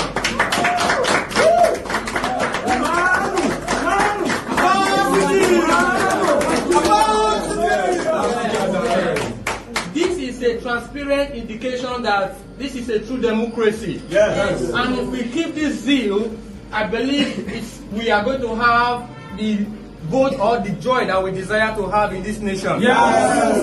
We are tired of stories. Yes. What we have seen shows that we are tired of stories. Yes. We beg and all those who have the losers to embrace peace. Yes. Yes. Because at this time, people have decided it's not time for personal aggrandizement. Yes. This is not time for it. This time. You're going to see a lot of videos like that in the coming days. You are going to see the obedience again. And I don't know if so many of you are really ready for them. You know what I mean? They've not been away, but a lot of them have kind of like mellowed until the moments like this. And with what we saw during their primaries, I'm going to say people should brace up for what is coming in the coming days. In Abia State, their own governor, who participated in the Labour Party primary, governorship primary election, that is Alex Oti, shared a video where he was like, we are not here to be counting 110, 100, 200, 1,000 and stuff like that, that they are different. Talking about Labour Party in Abia State. Excellency is here. 15, 16, 17, 18, 19, 20, 21, 22, 23, 24, 25, 26, 27, 28, 29, 30, 31, 32, 33, 34, 35, 36, 37, 38, 39, 40, 41, 42, 43, 44, 45, 46, 47, 48, 49, 50, 51, 52, 53, 54, 55, 56, 57, 58, 59, 60, 61, 62, 63, 64, 65, 66, 67, 68, 69, 70, 71, 72, 73, 74, 75, 76, 77, 78, 79, 80, 81, 82, 83, 84, 85, 86, 87, 88, 89, 90, 91, 92, 93, 94, 95, 96, 97, 98, 99, 100, 101, 102, 103, 104, 105, 106. You can see this is a party that is well organized. In counting the votes, when we saw a disparity, we raised objection there. So we don't want a situation where people who don't know mathematics would come and count number 1, number 20, 100, 1,000. No, it doesn't work here. So I want to thank all our people for their patience. Thank you. This is just the beginning of the journey. We'll move from here to Umuahia, and that is still the beginning of the journey. I don't read social media anymore. They abuse the hell out of me.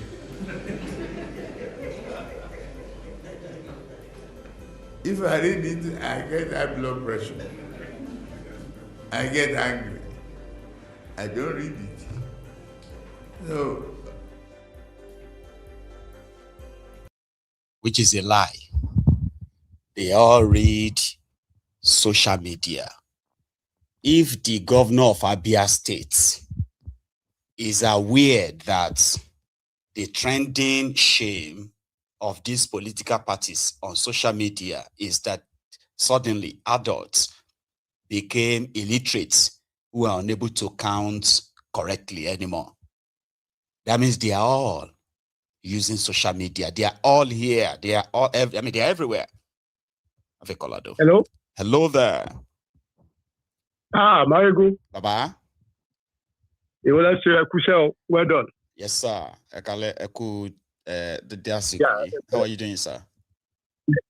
Yeah. Marigo. Sir? Listen to me. The reason why I called. I want to have a liquid discussions. I want to have an interaction with you on this liquid subject. Because according to the way I saw, when I see all these governors went to meet Tinubu, the way they are, if you see what I'm trying to say is that if you see the body language of Nigerian politicians, they are showing Nigerian people that we've conquered you. There's nothing you can do. And then it's not that they are saying it alone, they put it into practice. Nigerian people is being conquered, and Nigerian land is being conquered by our own people. What is the solutions? Because the argument they always bring to us is that we don't bring solutions. But I have solutions for Nigerian people. Please, everyone that listens to this word I'm going to say tonight, don't listen to my bad English, but please go and think about it properly. There are two solutions to Nigerian problem. And there are one solution to Nigerian problem. And that solution is revolution. And that solution is revolutions. Don't get me wrong. I'm not talking about revolution the way Sowore is portraying it. Okay.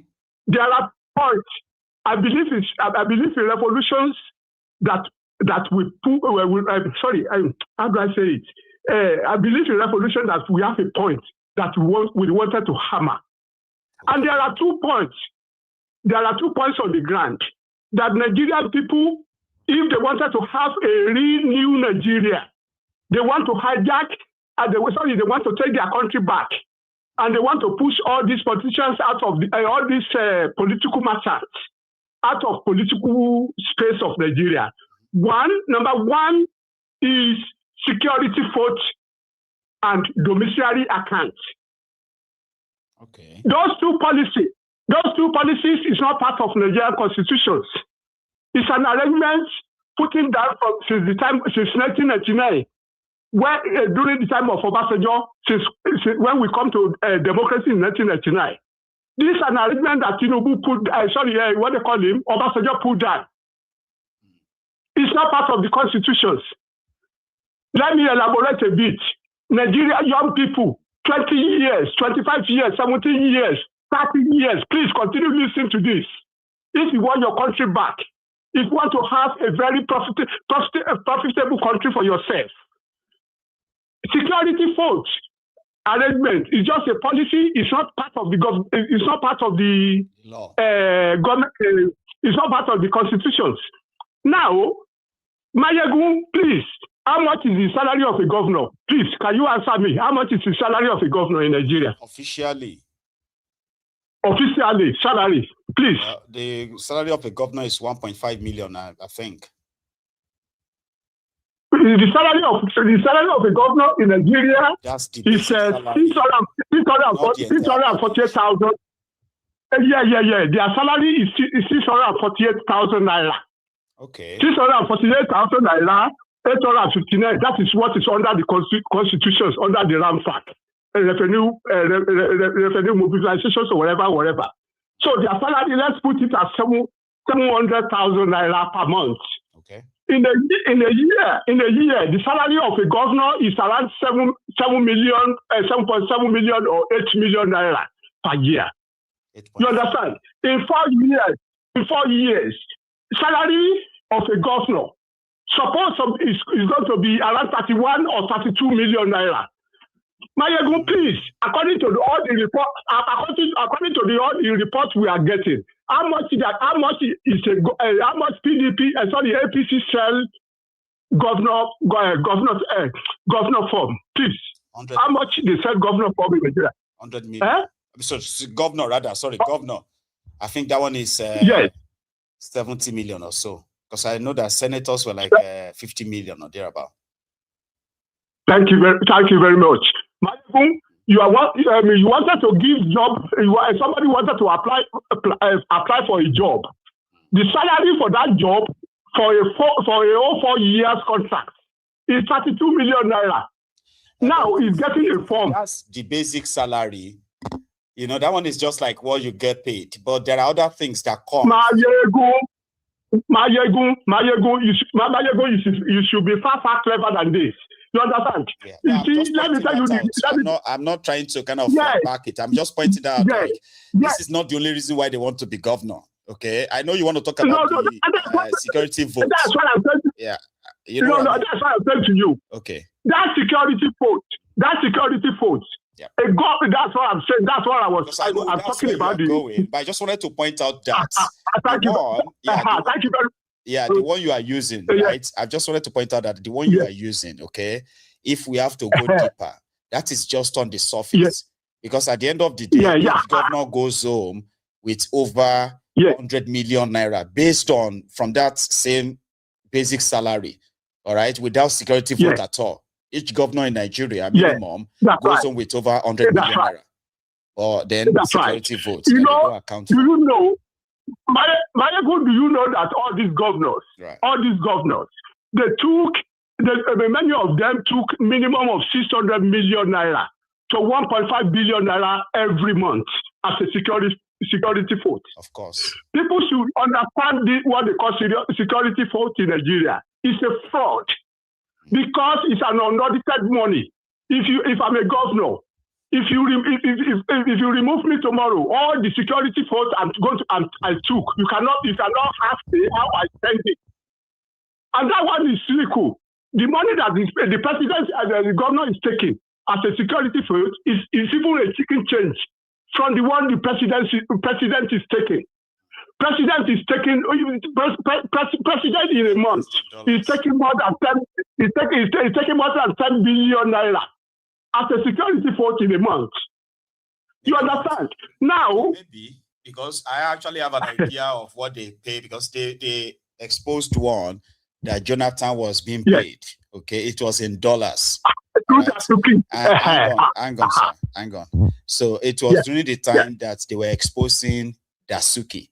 So they said the money Dasuki purportedly spent, all right?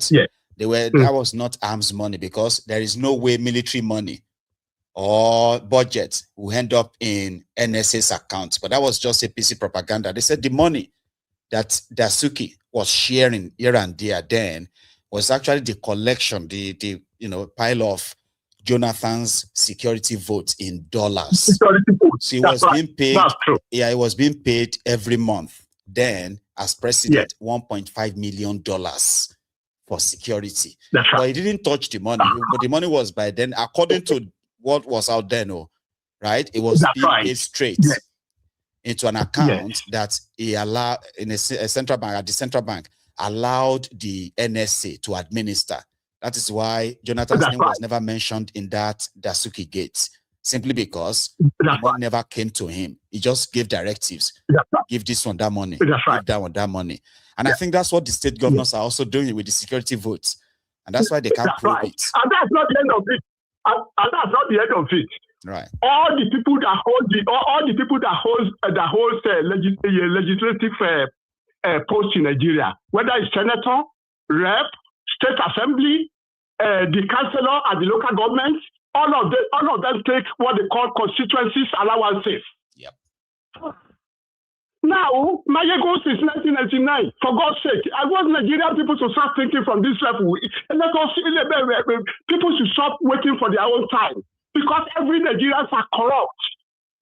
People are waiting for their own time. It's going to be my own time one day. I don't want this arrangement to go, because it's going to be my time one day to rape Nigerian people.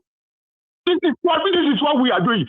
So all the legislation, all the constituency allowances, and how would they solve this problem? Nigerian people, we need to be on the road. We need to be on the road to demand that immediate suspension of all this. The idea of being on the road is what some of the viewers are, if you are reading the comment, right, some of them are asking that what kind of revolution are you being, that you should be specific. Okay, but maybe they missed it. And what I picked from what you said was that a revolution that is pretty much like pinpointed, this is what we are fighting for. That's right. You get what I mean? So what exactly would you call that revolution? Is that a revolution to call an end to this system and a call for a new one? Because there must be a plan for a replacement. There shouldn't be vacuum, right? No.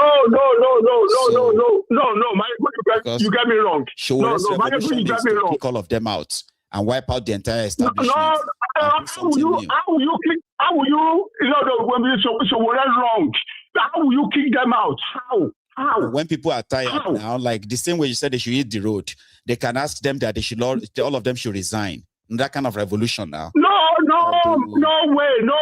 Okay. The only way you can revolt against them, and the rest of the world can support you, is by dealing with the policy that is punishing you. It's not part of the Constitution. You understand? You see, Constitution. Hang on. This is interesting, by the way, right? Hang on. Yes. So dealing with the policies is still very much like asking them, okay, to begin to cut themselves to size or sizes, which is still very much what they have to do, not what we would do. Okay. No, Mayego, wait. If you listen to the governor, if you listen to the governor of Kwara State, when he was with Tinubu, the man made mention of one thing when they brought the policy of removal of subsidy, oil subsidy. He said we expect Nigeria to rise up. We're scared. But Nigerians are, and that is why you see, a bad government is even, docile citizens are more dangerous than the bad government. That is the truth. Because now, if you are talking about domiciliary accounts, look at domiciliary accounts. Let's talk about that one quickly before I go. Domiciliary accounts. Mayego, do you see any country in the world that say, that bring the arrangement, you can now come and save your money in foreign currency in a certain country? No. This is fraud. This is domination. This is total domination of people. We can't do. There's something you can do.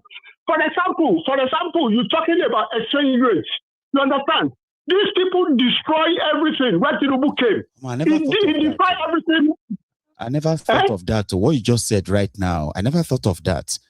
Like, you don't have a UK bank saying you have to open a domiciliary account in Naira.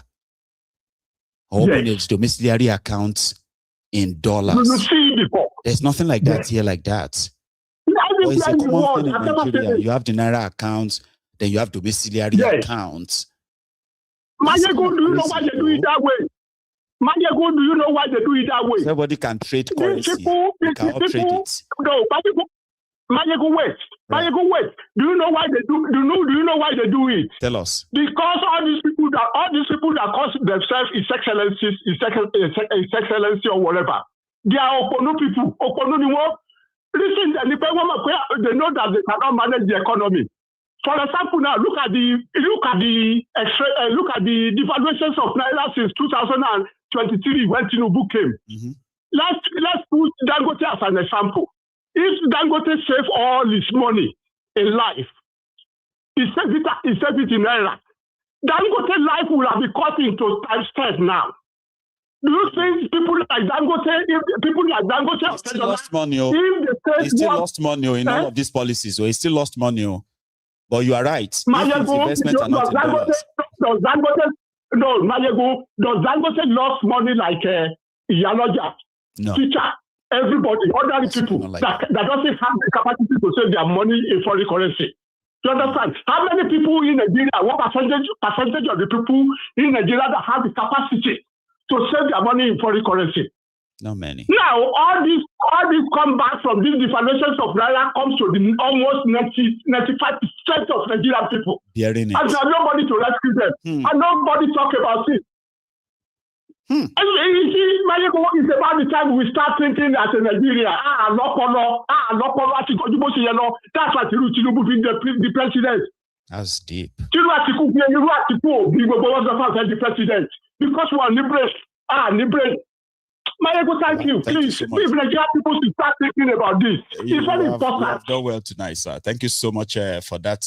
From that perspective, you joined it. Okay, you have a good evening, sir. That's quite interesting, though. There's so many ways that Nigeria and Nigerians have been so sabotaged, or we call it the system. You know, it's working. If it's working, why change it? It's not working. People are just being made to get used to it in a way that it just becomes our reality in every facet of life. That's meant to. Anyway, I actually had more to share with us this evening. Okay, some angry youth who decided to call out a Koolu as well as a government, a failure in this kind of style. I like it. See your billboard here.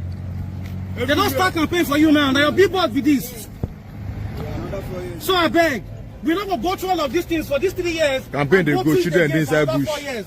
Not be by force of the president. If you don't tire, you calm down. Resign. I think that is the best option. So I beg, enough is enough. Every single life of a Nigerian matter. So we bring to the public now the awareness of the fact, say, first of all, we get children and teachers when they're inside bush. Now the Rata movement, so with the innovate school, with the clean school, it is of no use, of no use, so with the clean all of this school, we innovate all of this school, and the children kidnap them. And now they don't kill teachers. You get? So currently, What is the federal government doing since you are in charge and you promised us 3 years ago that you're going to sort out security challenge? Today, yesterday, you celebrated 3 years in government, and then we have teachers who are dying inside the bush. You get? So now, what would they demand now? Now, the immediate release of these children. We are not going to platform for these children. We're not going to do your work for you. You are the federal government. You assume power. You took it. You ran with it, and it's expected of you to, of course, treat the security issues. Now, Oyo State happen from Oyo State to Ondo State no far. So before you go up for our domo, so you can't carry us, can't kidnap us. We dey sound this announcement now. So we are well aware that you know that these children were kidnapped. So we dey beg, I beg, because when that man talk something now, when I go come, talk say na he talk am. There was an AI video. You said it was him. Till today, the spokesman has not deleted that tweet, which simply means that you have your eyes on him. You also know the plight of the people. You know, say we are the kidnapped people. You know, say the kidnapping they around. And you are well aware, but you decide to do nothing. So we will not be quiet. We don't threaten anybody. We don't want to fight anybody. But please, we beg you as government, do your work. Yes, sir. Do your work. Do your work. Not until they kill everybody. I beg, not until they kill everybody. You're not going to gain anything if everybody dies. Yes. So tomorrow now, you will come up with several promises and dare for campaign. However, we go through all of these things internally that you are aware of. See your billboard here. They don't start campaign for you now. Now your billboard with this. So I beg, we're not going to go through all of these things for these 3 years. Campaign they go children inside bush. 4 years. God forbid. Not be by force of the president. If you don't tire you, calm down. Resign. I think that is the best option. So I beg, enough is enough. Go back to your business. We are already tired and we cannot take all of this anymore. We've had enough. We've had enough. I beg, we are saying no to bad government. It is already in Oyo. Who knows if it will be on those State next? Very close. I beg. These children are suffering. I beg. In this day and time, I do have they are Rattels, by the way. They are Rattel, movement. Hello. Hello, Mayagu. This is exactly why I called in. But coincidentally, you turned them on. You turned their video on. You actually wanted to talk about that. I wanted to talk. I wanted to talk about this Rattel stuff. Okay, please. And connection with your kidnapping. Yesterday you put up. I think yesterday or the day before, they did a video about the children. When the woman was that first woman, I think the principal, she made a video and she was begging again for. That was so that they can just negotiate with those people. That was yesterday, right? And you said something, Mayagu, that Sheyi Makinde, the governor of Oyo State, have not even said what the negotiation of these people, what they are talking about. Yet. So, since that guy has not said anything about those people, for me, you remember the first time that thing happened, I called in, I told you that that village, I believe that village is more of Christians. It's a Baptist church, and those Baptist people school. Thank you. And those people have sent their message. That's why they beheaded that man like that. They sent the message. And since they've not said anything that they want, so the idea for this is Islamization agenda. This is taking over. And since the governor have not said anything, and I don't think they are talking with them. I mean, we understand now from what she said, right? We understand now that there is an effort to actually make contact and rescue them, which, according to that woman, is using their force to rescue them will lead to them being killed. So that's what I'm telling you. You got what I mean now? Like they actually found them. Those people they are not regular kidnapping and taking ransom people. This set. That's why, see how many days now, they've not said anything they want. Like those other people that used to say 6 billion, 1.2 billion. Mm-hmm. If you want the date now, it's almost 2 weeks now. They've not said anything. It's 2 weeks. It is and 14 days today. 14 days today. Yeah, so the kind of treatment they are giving those children, you will see where they are going. These are the real people. These are the real people. So why I said Ratel, I want people that are fans to Very Dark Man and all his people, they should step away from that place. But I saw him saying he want to do like GoFundMe, since the government don't want to pay. So what are you doing? What are you doing GoFundMe when these people have not said anything? Oh, I also saw a video where I think that was this afternoon, where this singer Burna Boy was pledging to donate 200 million naira. That I was going to send it to him. That's what these people they don't know what is good. Others, and I'm like, okay. I mean, I don't know. They are misleading people. They are putting those people's life in danger. If you read from security sense, you will see that these people now are not regular Fulani that kidnap and collect money. These are the ones that are directly chasing the Christians. Boko Haram, the Jazz. Yes, these are the they call them. Yes, this is the direct ones. Yeah. So these are direct ones. They don't care. Here is what we know. I'll share this too, okay? From all this information flying about, or because of this or your kidnapping, is that from the eyewitnesses, they said a week before the abduction, they saw 3 Fulani, because they suspected them to be Fulanis, right? Strangely, visited the school. That it was so obvious that they visited the school, they walked around and all that. They didn't have any cows, they didn't have anything. Then on the day, a week later, on the day of this abduction, right? These guys came on 6 bikes, 12 of them, all right? And started shooting everyone and all that. So when they wanted to take the children away, they used the principal's car, that woman, that lady's car, right? And they picked the rest of them on the bikes, leaving at the school. So, but here is something now. The Jazz, the real Boko Haram one, the ISWAP ISIS, right? Who are now kind of like laying claim that they are the ones who are holding them. So, pointedly, for those who have been the victims of this Fulani terrorism and the Boko Haram terrorism, right? Kidnapped. They said inside those forests in Nigeria, when you are kidnapped, you are also at the risk of being kidnapped again by another group that will attack your own group, the group that kidnapped you, right? And then they will kidnap you. They used to do handover. There's handover too, where they have to transfer the victims to another group and just hand them over and go back. But what happened in Oyo State right now, we have no clear idea. Go on. Want to convert, either you convert or die. These are the real people. When you have problem with a buy or not. Sorry, something is wrong with this. Are you hearing me now? Yes, we can hear you now. Are you somewhere that when they have go on. When they have problem with buy or non-nuga or do something like this, they can't just jump into such high classified security problem like this.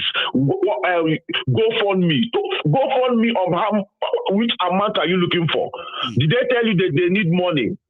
An issue of this security problem in Nigeria is individual cannot solve it. If the army will solve it, but now they are compromised. They are not telling us that we should not call them bandits, we should not call them terrorists, we should call them ordinary criminals. Understand? So I want to. This is just let me advise them. They should not go in there. This is not cloud chasing. This is not bola selling. This is not fake cream. What they call it. So I don't know why they are going for GoFundMe. If they don't have sympathy, They're supposed to pity those children there. This is what I want to say. So, but the last one, the man that just called now talking about Nigeria, they should go do a revolution. They should do this, calling about money.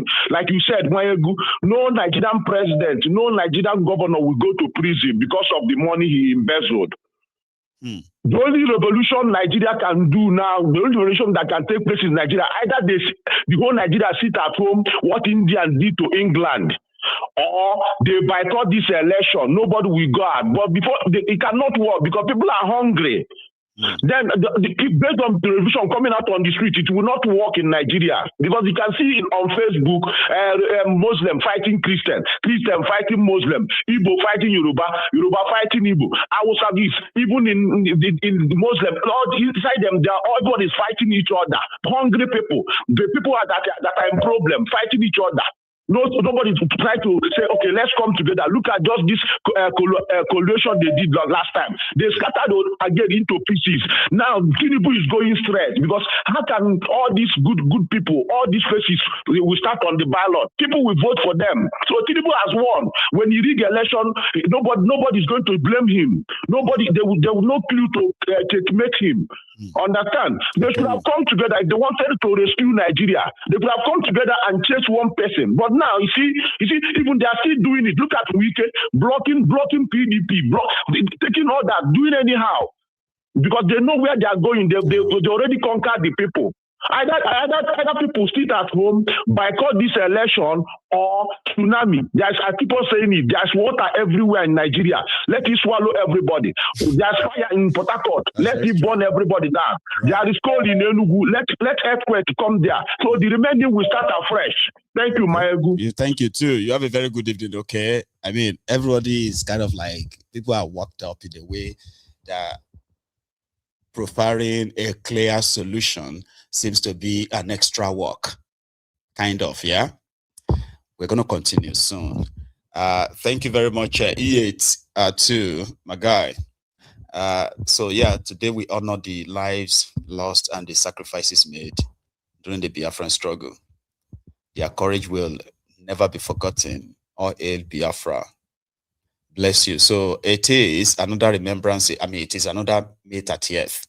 Remembrance Day for the Biafran fallen heroes.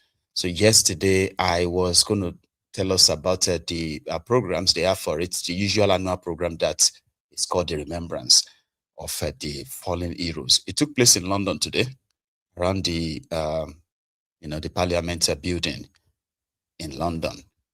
It's organized by the IPOB and members of the Biafran community in the UK. Mazi Ogudo, Mazi Ode, Mazi Festosido, Mazi Ayika, Mazi Daniel Chiwendo Wike, Mazi Christian, killed during the 20th October 2022 end of ZAR protest. Mwada Mrs. Kalista Ifeji. She died in DSS custody in 2025.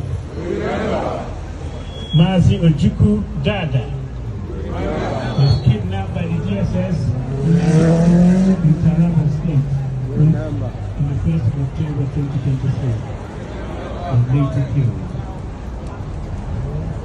And many more whose names are not in the list, including members of the movement for the actualization of the sovereign state of Biafra, MASO, who were massacred in cold blood by the Biafran court between 1999 and 2010. So we pray that the innocent souls of our late comrades, whose lives, dreams, and aspirations were cut short, and their souls continue to yearn for freedom, never truly rest, as their spirits join us in the fight for the restoration of Biafra, until our freedom is achieved. A lighted candle raised in the face. May their courage be our inspiration and strength. And the concluding prayer. So that was in London this afternoon. I have a caller on the line. I don't know if I still have them there. Are you still there? I'm still here, Baba. How are you doing, Baba? Brilliant. So thank you so much for your patience, right? So yeah, everybody can hear you right now. How are you doing? Brother, I'm okay. On yourself? Very well. Oh, I can't really complain. Thanks for asking. Glory be to God, Baba. Yeah, quick one.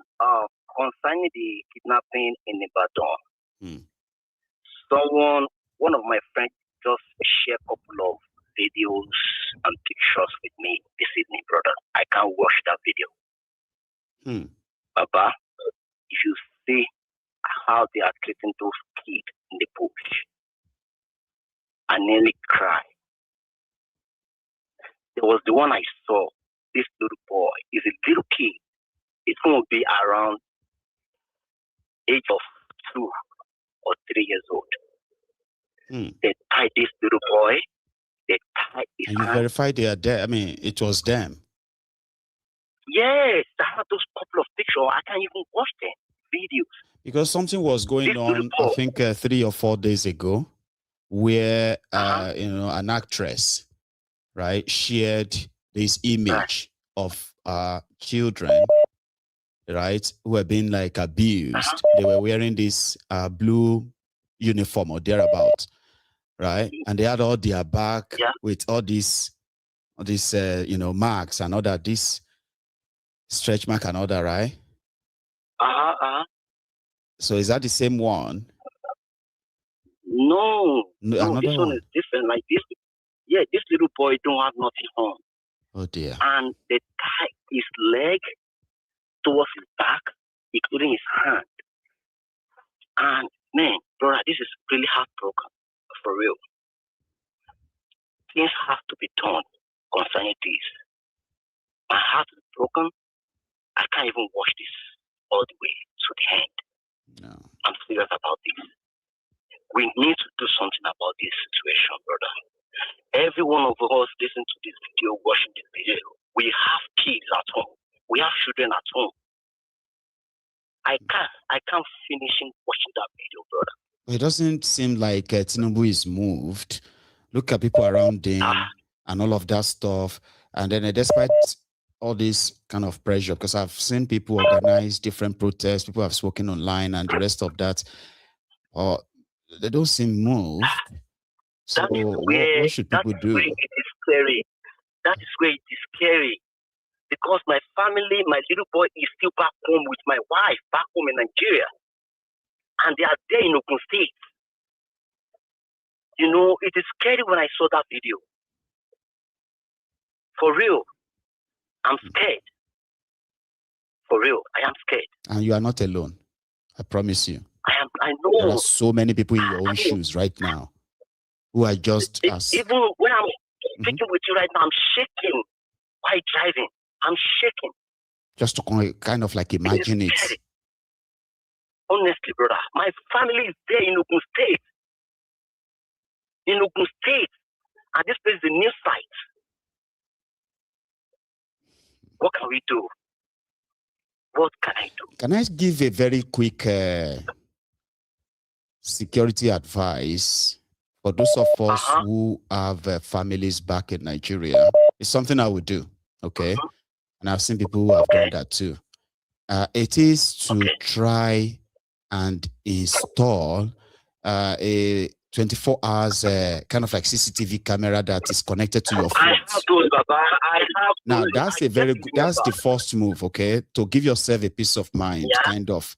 But we all know that you can't attach cameras on your loved ones when they have to move about everywhere. So it's crazy. Right. And I don't know why those who are like the politicians are not feeling, or people are not making them feel the way they are feeling, that the politicians will get to feel like, oh, this is about to kind of like get out of hand. They don't seem so. Man, brother, it's scary, man. I'm shaking, man, to be honest with you. I'm scared. I'm scared. People were lamenting online that why should the Uzordinma still be held? And these guys dressed glamorously and all of that in the face of all of this. Some were against, some were in support. But I'm totally against that shit, brother. let me show you something, right? Let me show you something just before we go to the next thing, right? Now, this was that Uzordinma.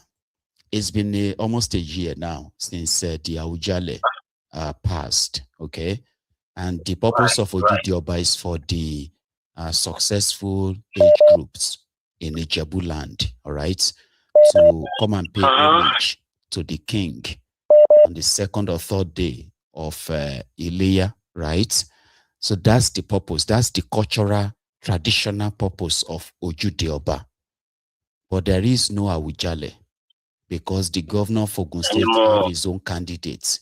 The Afobajes have their own candidates. And because of this disagreement, there is no Awujale. With what is currently happening, if these people are actually reading the room, what stops them from postponing this particular one? Excusing the fact that, we are yet to have an Awujale.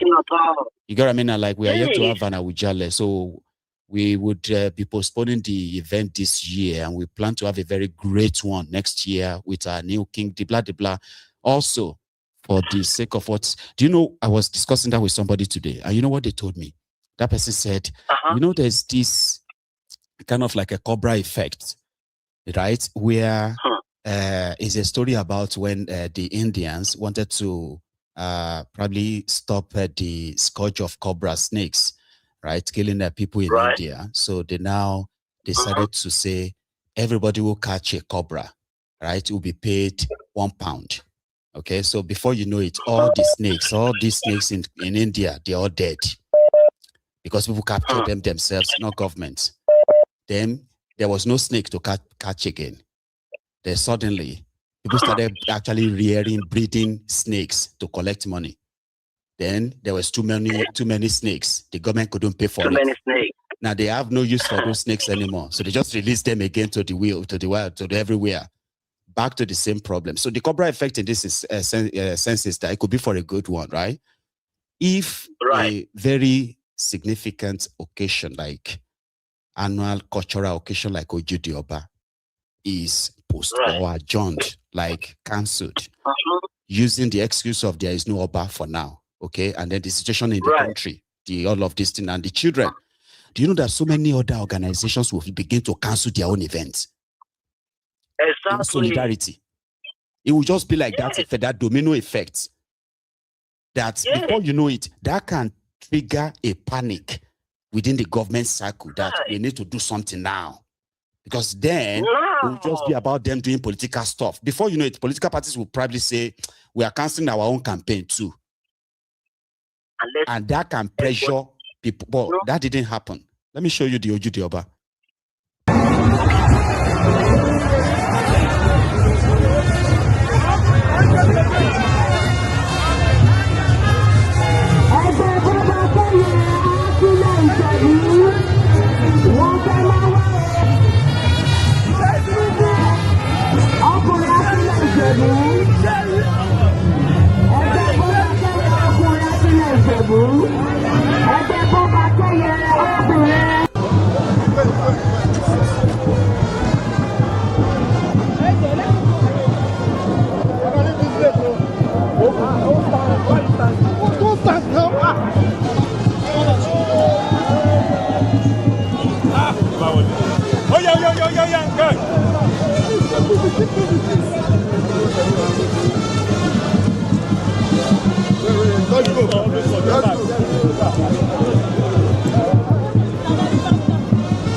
You're there.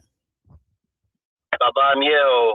Some said it's because of the lack of emotional intelligence. And I'm like, no, it's because of a rotten system that keep rewarding bad behavior. That is why this is happening. And they all have people that support them. You know, they will defend it. Brother, these people don't care about us. They don't see us as citizens. No. For real, these people don't see us as citizens at all. I'm just speechless, to be honest with you. Welcome to the zone. It's crazy, isn't it? The former spokesperson of the Nigerian military, right, has been declared kidnapped. Himself, his wife, and some member of his family while they were traveling. This was a retired spokesperson of the military. Possibly during his time, he was among those who told us that everything was fine. And some of us are just exaggerating. Then he had protection. You know, he was in the military. Maybe the protection was no longer there. Take a look at his own car, abandoned car, after they took him today.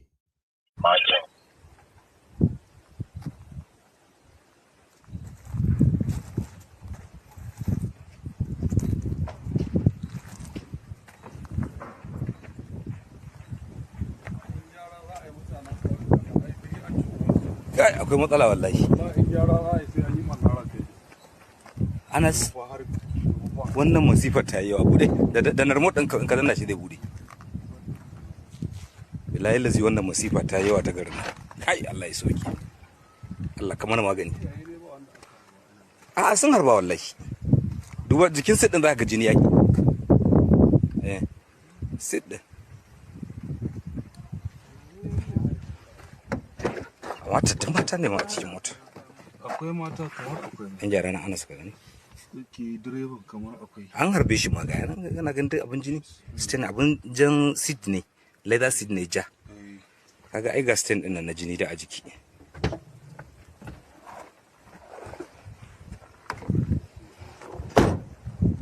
Wannan harbin nan da ke yasa. Wannan harbin nan ba. Kaga shi nan ba. Wannan abu kaga shi nan da ya shiga nan. Ammunition din ba? Wannan na barayin. A ba na barayin bane. Ko na barayin ne ni ban sani wallahi. Yiwa na sani. Akwai abin da muka yanke abin nan seatbelt. Officer, brother. So if you said, I mean, if you are worried and concerned, you have every right to. Trust me. Well, I just don't know. I don't know where to go anymore. If me living here right now, I'm living in scared. For real. I'm living in fear. So many people are. For real. Each time I see this type of video on social media, Baba, I'm looking bad. That's one thing that connects all of us that believe that we have escaped from Nigeria. That is something that keeps reminding us that you have not escaped. You are not escaped. When I see this little boy, Mori age bracket on me, Lara, that little boy, that little boy. Brother, I don't know where we are going anymore. I don't know. I'm really heartbroken now. For real, I don't know. We'll see. I don't know. Thank you so much. That little boy, imagine Mama, I'm on social media. Hey! Imagine that feeling, the shock. Calling your loved ones and they are not answering. Finish watching that video. Baba, that country is something else right now. For real, it is something else. That country is something else. That country is something else. It's something else. Baba. Anyway, stay safe. Nice talking to you. All right. It is well. Too, and keep it, take it easy, Baba. Wherever will be, just make sure they are all very much aware of their surroundings, what's going on, and what to do in times of emergency. So you get, you know what I mean? Any party that is going to be across where they are living, right? If it is not so important, like they can't, it is better for them to just send the money rather than for them to say they are traveling. I'm going to want to go and do. Our neighbor want to do wedding. My friend want to do something in Kiniko. Why why do you really want to put your life through all of that? So people need to be security conscious. It's unfortunate that this is our reality, but I mean, little information like this can save lives. Yeah.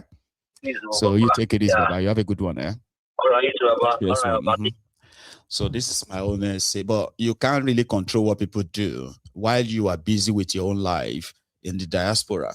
Okay, worrying about what is already kind of like dealing with you or you are dealing with, and then just from the blues, you are not going to be you not going to be a tracker.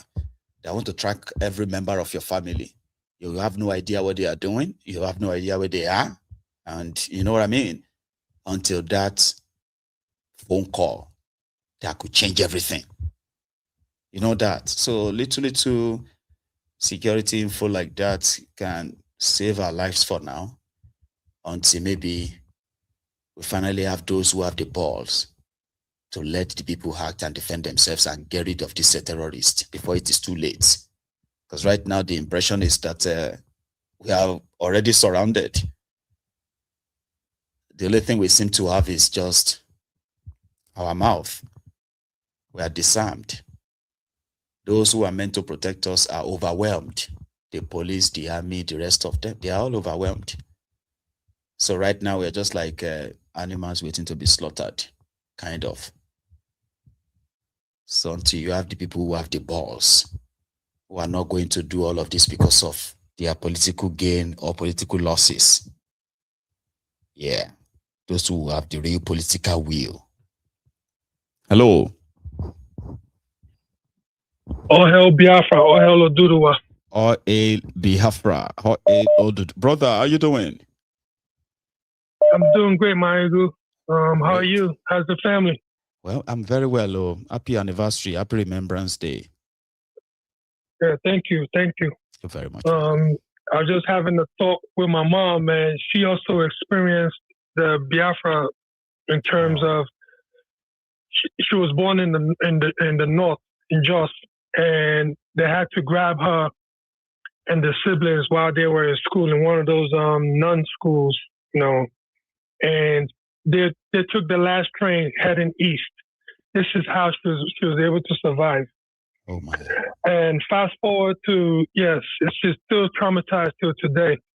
So these are like some of the stories that that a lot of people in that zoo aren't aware of or want to even experience because they're far removed. As long as it's not your people or any of your family members, no one cares. But fast forward to 2026 is the same thing that's repeating right now. Rather than just the Biafrans feeling it, now everybody else is feeling it. Everyone. I say this to everyone. Stop playing politics. Arm your people. Arm yourselves. That's the only thing. The only life you will save will be your own if you arm yourself. People, stop playing politics, APC, DCD, blah, blah, blah, blah, blah. These are all politics. These people have an agenda. We're here and abroad. Sometimes I can't sleep because all the stories you're hearing and this and that. Yes, I was a victim. I had a cousin a few Decembers ago that Fulanis kidnapped and beat her till her skin was purple. Had to pay a ransom. Luckily, she was able to get away. But imagine others that didn't make it. Those that they even paid a ransom and still were killed. I know. So people, stop playing politics. Nigeria is not a country. It's free for all. Anything goes. Stop playing politics and arm yourself. And stop filming and videoing anything, any encounters with Fulanis. No one should say, Bim, just get rid of them. Enough is enough. They have infiltrated everywhere. Last week in Biafra land, in Umakawa, I forgot the full name of it, the Fulanis killed somebody. This is not the first time of them killing in that village. And then they've gotten away with it. more and more this thing is getting closer and closer to my doorstep and my village. I've been raising the alarm, but for some strange reason, many people are just docile and just don't care or taking it serious. Until Nigeria happens to you, that's when they wake up. Why can't we not learn from, from others that's experiencing this and prepare ourselves? Yoruba land is now feeling the same thing and are weak because of it. It's happening in other places are weak because of it. It's no longer a tribal issue. People need to wake up. Martin Nnamdi Kanu saw this years ago. Look at it. It's all happening exactly the way he said it would be. And yet, some people are still not taking it serious. Well, look at the other caller that just called right now. I understand you. I totally feel how you. I totally understand how you feel. But bro, try to do the best you can. Arm your people. Teach them how to fire arms. That's it. Because the only life you're going to save will be your own. If you don't fight back, that's the only way. If you don't speak that same language as shooting back, that's the only way they'll respect you. If not, you're food. But fighting back in this, if we are all of us are being sincere, right? Every time we're like a fight back and fight back, we all know what it takes to actually really fight back. Number one, you are not allowed to own automatic rifles as an individual. Then number two, with the level of poverty and all that in the country as we speak, right? How many individuals can actually really fund this, defend yourself we are talking about? So everything still fall back on those who have the resources, the government. Don't you think? I mean, if we are using reality, I mean, right now, maybe somebody like myself could probably pull up and, yeah, if I am legally allowed, I could probably procure what I can use to defend myself. But we are not many in that kind of space. Yes. But we are dealing with an army of murderous terrorists that's almost like overwhelmed the existing security kind of structure. So people still get up like, beaten in a way, It's really tough, Michael. It really is a tough situation. It really is. But the crazy thing about it, with this insecurity just getting out of hand, yet you're still having churches, mega churches still opening every day, which makes you wonder. So there's enough money circulating around. People are able to donate for these mega churches to be able to, to still expand. So why can't they use that same type of hustle mentality or idea to now be able to procure armaments? There's different ways if the people really want to. These churches supposed to be the leading force of this, of arming their people, and their own church members are the ones becoming the victim and getting kidnapped. And yet, let's pray for their release. There's no longer time for praying anymore. That time is gone. It's gone. Thank you so much, brother. I do appreciate that, by the way. All right. So you have a good evening. Okay. Yeah. So that's another contributor who believes that more is needed to be done by the people who are the victims, us, until you become the real victim. Because by the time it gets to your turn, there may not be anybody left that want to really speak for you in that sense, Here is another caller, another view. Hello. Chairman, sir. Hello. Baba, how you doing? So, how's everything? All right, go over. Man, I didn't think we would get to this level. Whereby I thought maybe there will be a U-turn, but it has beat all my estimates, all my guesses, every single thing. I never knew it would degenerate to this level. I thought maybe we would have, been able to turn it around. But man, Michael, I don't know again. It's just beyond words that Now, here is a thing, right? Here is a thing. People say, or like Tinubu supporters are saying, there are some people who are doing this so that Tinubu will lose election. There are people who are doing this to make Tinubu look bad. Now, that constant thing is that there are people. So who are these people? So if Tinubu actually care, or those around Tinubu who knows there are some people doing this, if they care about the lives of Nigerians that are, being wasted this way, and they have the resources, okay, to grab these people, which one is cheaper? To keep burying bodies and then sacrificing your soldiers, going after terrorists that some people, untouchable people, continue to fund. And they are doing this to make you look bad or make you fail. Which one is cheaper, to allow them to continue or to pick them up? That's a very silly way of thinking, silly excuse. They're trying to make someone look bad. They're trying to make someone look horrible. But you are dealing with human beings' lives here. This is way more than politics. This is more than politics. These are people. But if you look at it critically, you now start saying that maybe some Nigerians are more equal than some other people. You now start saying maybe some people are far superior, that you cannot touch them. Maybe some people, they will do what they want to do. They can sponsor this terrorism and they can get away with it.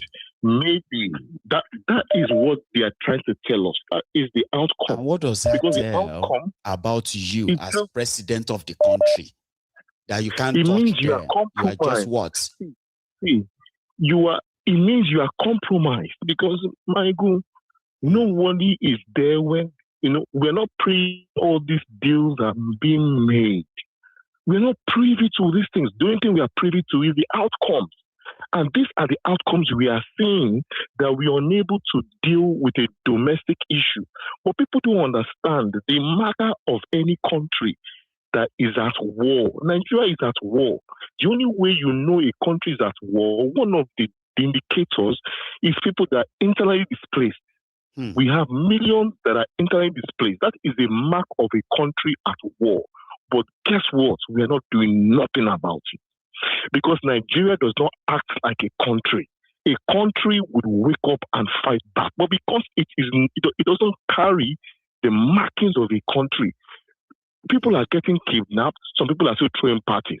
People are being unalived. Some people are doing all kinds of things as if it doesn't concern them, as if there is no correlation or there is no connection. We are acting as if there is no connection. That is what that is what happens when it is not a country. A country will be, if it was truly a country, we would halt every single thing we are doing. But because the person that is on the other side is unconcerned or doesn't see the reason why that person's plight should be his plight, we were never a country, Michael. And if, it is just a shame that people are dying every single day. People are losing their life every single day. You see, it's compromised. It's compromised because you can't have sustained terrorism. You can't have sustained terrorism if they are not country. You can't.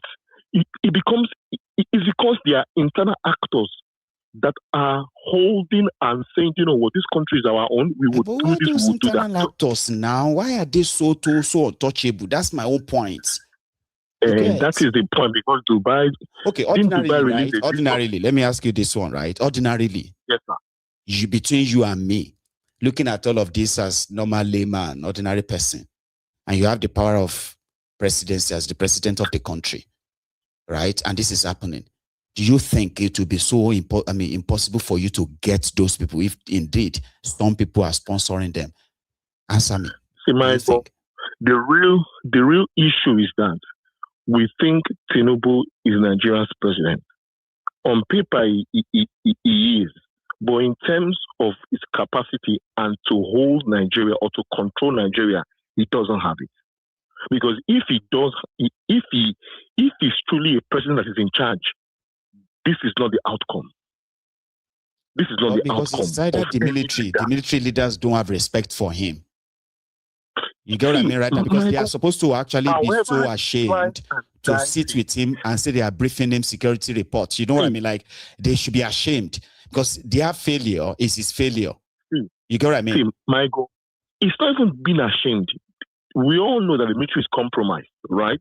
So, in that compromised state, some people in the military are unwilling to do anything, and some people in the military are willing to do something. So there's already a domestic problem, internal problem. See, Michael, your previous caller said, people should arm themselves. I'm not sure of that particular trajectory. But what I think would happen is that there will be that internal combustion, because the military as it is, some people I'm sure are there and say we can't take this anymore. And some people are just saying, you know what, this is how it's going to be. We're going to win over this country. Some people are, so it is that warring faction that would produce that revolution we're all thinking of. Because guess what, Michael, we just need to make sure it doesn't sustain itself. But people are losing their lives every single day. And next thing, people are still having their festival. And people are still having their festivals. People are still having their festivals. Nobody cares about anything. As if we're not concerned. People are still going about doing, it is a shame. And the only way I think is going to, collapse is if there's that internal combustion in the military, in leadership, that some people say, you know what, to hell with all this rubbish, this thing has to implode. Because, we can see. When PDP was about to clock 16 years, and it was like, man, nothing they did at the time ever reconciled them. So they ended up having to break the entire country themselves, and of course, Michael, we have a proof. This proof is clear. It is not a country because it is not acting like a country. It is not a country. A country will not act this way, sir. Thank you so much for your. Thank you very much for this. Okay, enjoy your evening, Baba. Thank you. And that is where we are going to draw the curtain this evening. So thanks to everybody who share this night or this evening with us. Please, I want to remind you to please like the broadcast, okay? Like, share, and maybe subscribe to the channel too if you haven't done that already. And join us at that time on Mayegun's Diary Political. It is going to be a good night from here.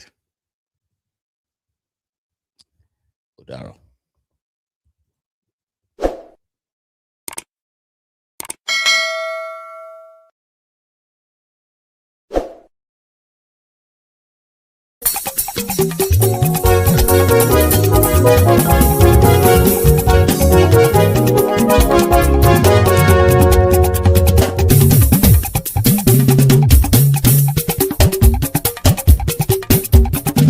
Mayegun làwa mọ̀ làmọ̀ tó dòdòdò. Mayegun Diary Nayibi #1. Mayegun làwa mọ̀ làmọ̀ tó dòdòdò. Mayegun Diary Nayibi #1. Mayegun ti dé o ọ̀rẹ́ ara ìlú. Mayegun Diary Nayibi #1. Lórí Facebook, lórí YouTube. Mayegun Diary Nayibi #1. Gbogbo bó ṣe ń lọ ni Mayegun já wa sí. Mayegun Diary Nayibi #1. Àṣírí ọ̀jẹ̀lú kì í bò níbẹ̀ o. Mayegun Diary Nayibi #1. Bó bá ṣe eré àní Mayegun máa wí. Mayegun Diary Nayibi #1. Ó sì tún ṣe eré wàá gbọ́ níbẹ̀ o. Mayegun Diary Nayibi #1. Mayegun Diary Political. Mayegun Diary Nayibi #1. Godfatherism kò sí lọ́rọ̀ Mayegun. Mayegun Diary Nayibi #1. Ẹ farabalẹ̀ sẹ́ o kẹgọ́rọ̀ lẹ́nu o. Mayegun Diary Nayibi #1. Àní Mayegun làwa mọ̀ tó dòdòdò. Mayegun Diary Nayibi #1.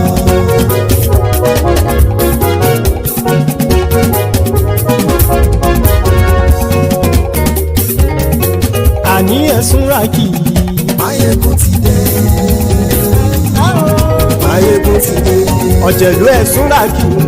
Máyégún ti dé. Àní ẹ̀súnra kì í. Máyégún ti dé. Lórí Facebook. Máyégún ti dé. Àní ẹ̀súnra kì í. Máyégún ti dé. Lórí YouTube. Máyégún ti dé. Àní ẹ̀súnra kì í. Máyégún ti dé. Bọ́ bàbá gbé wúrẹ́. Máyégún máa wí. Àní ẹ̀súnra kì í. Máyégún ti dé. Ijó ìgbádìyẹ. Máyégún máa wí. Àní ẹ̀súnra kì í. Máyégún ti dé. Presido bá rúfin o. Máyégún máa wí. Àní ẹ̀súnra kì í. Máyégún ti dé.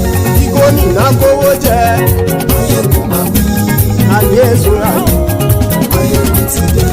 Ọlọ́pàá tí ń darí bá. Máyégún máa wí. Àní ẹ̀súnra kì í. Máyégún ti dé. Aṣòfin tí ń rúfin o. Máyégún máa wí. Àní ẹ̀súnra kì í. Máyégún ti dé. Òwúrọ̀ olóṣèlú. Máyégún máa wí. Àní ẹ̀súnra kì í. Máyégún ti dé. Ọ̀jẹ̀lú ẹ̀súnra kì í. Máyégún ti dé. Àní ẹ̀súnra kì í. Máyégún ti dé.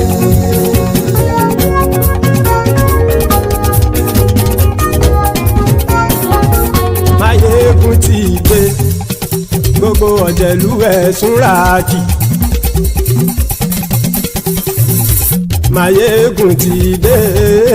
Gbogbo ọ̀jẹ̀lú ẹ̀súnra kì í. Ṣùgbọ́n ní bá ti ṣe èyí tó yẹ kí wọ́n ṣe, ọmọ bá dèrò ní fi wọ́n níran o. Máyégún ti dé. Gbogbo ọ̀jẹ̀lú ẹ̀súnra kì í. Máyégún ti dé. Gbogbo ọ̀jẹ̀lú ẹ̀súnra kì í. Ṣùgbọ́n ní bá ti ṣe èyí tó yẹ kí wọ́n ṣe, ọmọ bá dèrò ní fi wọ́n níran. Wọ́n fowó bẹ́ẹ̀ o, Máyégún ó sọ pé wọ́n ò fẹ́ bẹ̀. Wọ́n fowó bẹ́ẹ̀, Máyégún ó sọ pé wọ́n ò fẹ́ bẹ̀. Oníkanṣá ti ṣe èyí tó yẹ kí wọ́n ṣe, fáwọn ará ìlú tó gbé wọn débẹ̀ o. Máyégún ti dé. Gbogbo ọ̀jẹ̀lú ẹ̀súnra kì í. Máyégún ti dé. Gbogbo ọ̀jẹ̀lú ẹ̀súnra kì í. Ṣùgbọ́n ní bá ti ṣe yìí tó yẹ kí wọ́n ṣe, ọmọ bá dẹ́rọ̀ ò ní fi wọ́n níran. Kì máa yí ṣe eré, ọ̀rọ̀ yìí kì í ṣe ẹ̀fẹ̀. Kì máa yí ṣe eré, ọ̀rọ̀ yìí kì í ṣe ẹ̀fẹ̀. Ẹni bá ti lè lẹ́bọ̀ lẹ́rù o, ọmọ bá dèrò kàṣàyè tú wọn síta. Máyégún ti dé. Gbogbo ọ̀jẹ̀lú ẹ̀súnra kì í. Máyégún ti dé. Gbogbo ọ̀jẹ̀lú ẹ̀súnra kì í. Ṣùgbọ́n ní bá ti ṣe yìí tó yẹ kí wọ́n ṣe, ọmọ bá dẹ́rọ̀ ò ní fi wọ́n níran. Tẹnitẹni ọmọ Máyégún ọ̀rẹ́ ara ìlú mọ̀mọ́ ni mo fọlọ́hún sọ ẹ̀ bá kìlẹ́bù. Lóòótọ́ olódodo ìlú ọ̀tá ìlú mọ̀mọ́ ni ìwọ ṣá máa ń ṣọ́ra kò sì mọ́ bẹ̀rù. Bọ́tà ń lè rí bóníṣègùn lé káwọn mọ̀mọ́ fi ṣera wọn ni ó ti dẹrùn tí wọn ò gbọ́dọ̀ sì mọ́ bẹ̀. Èèpo ọ̀bọ lọmọ bá dérò tàjẹ́ ò gbọ́dọ̀ jẹ́, ó ti dọba lórí abínú ẹni kò sì mọ́ fòyà. Àìsíwọ́lu ní ẹnìkẹ́ ìgbódì ẹyin lábàrá o, ó kó ẹni tó bá dán wò á kàmù. Máyégún ti dé. Gbogbo ọ̀jẹ̀lú ẹ̀súnra kì í. Máyégún ti dé. Gbogbo ọ̀jẹ̀lú ẹ̀súnra kì í o. Ẹni bá ti ṣe èyí tó yẹ kí wọ́n ṣe, ọmọ bá dèrò òní fi wọ́n níran o. Máyégún ti dé. Gbogbo ọ̀jẹ̀lú ẹ̀súnra kì í. Máyégún ti dé. Gbogbo ọ̀jẹ̀lú ẹ̀súnra kì í. Ṣùgbọ́n ní bá ti ṣe yìí tó yẹ kí wọ́n ṣe, ọmọ bá dẹ́rọ̀ ò ní fi wọ́n níran.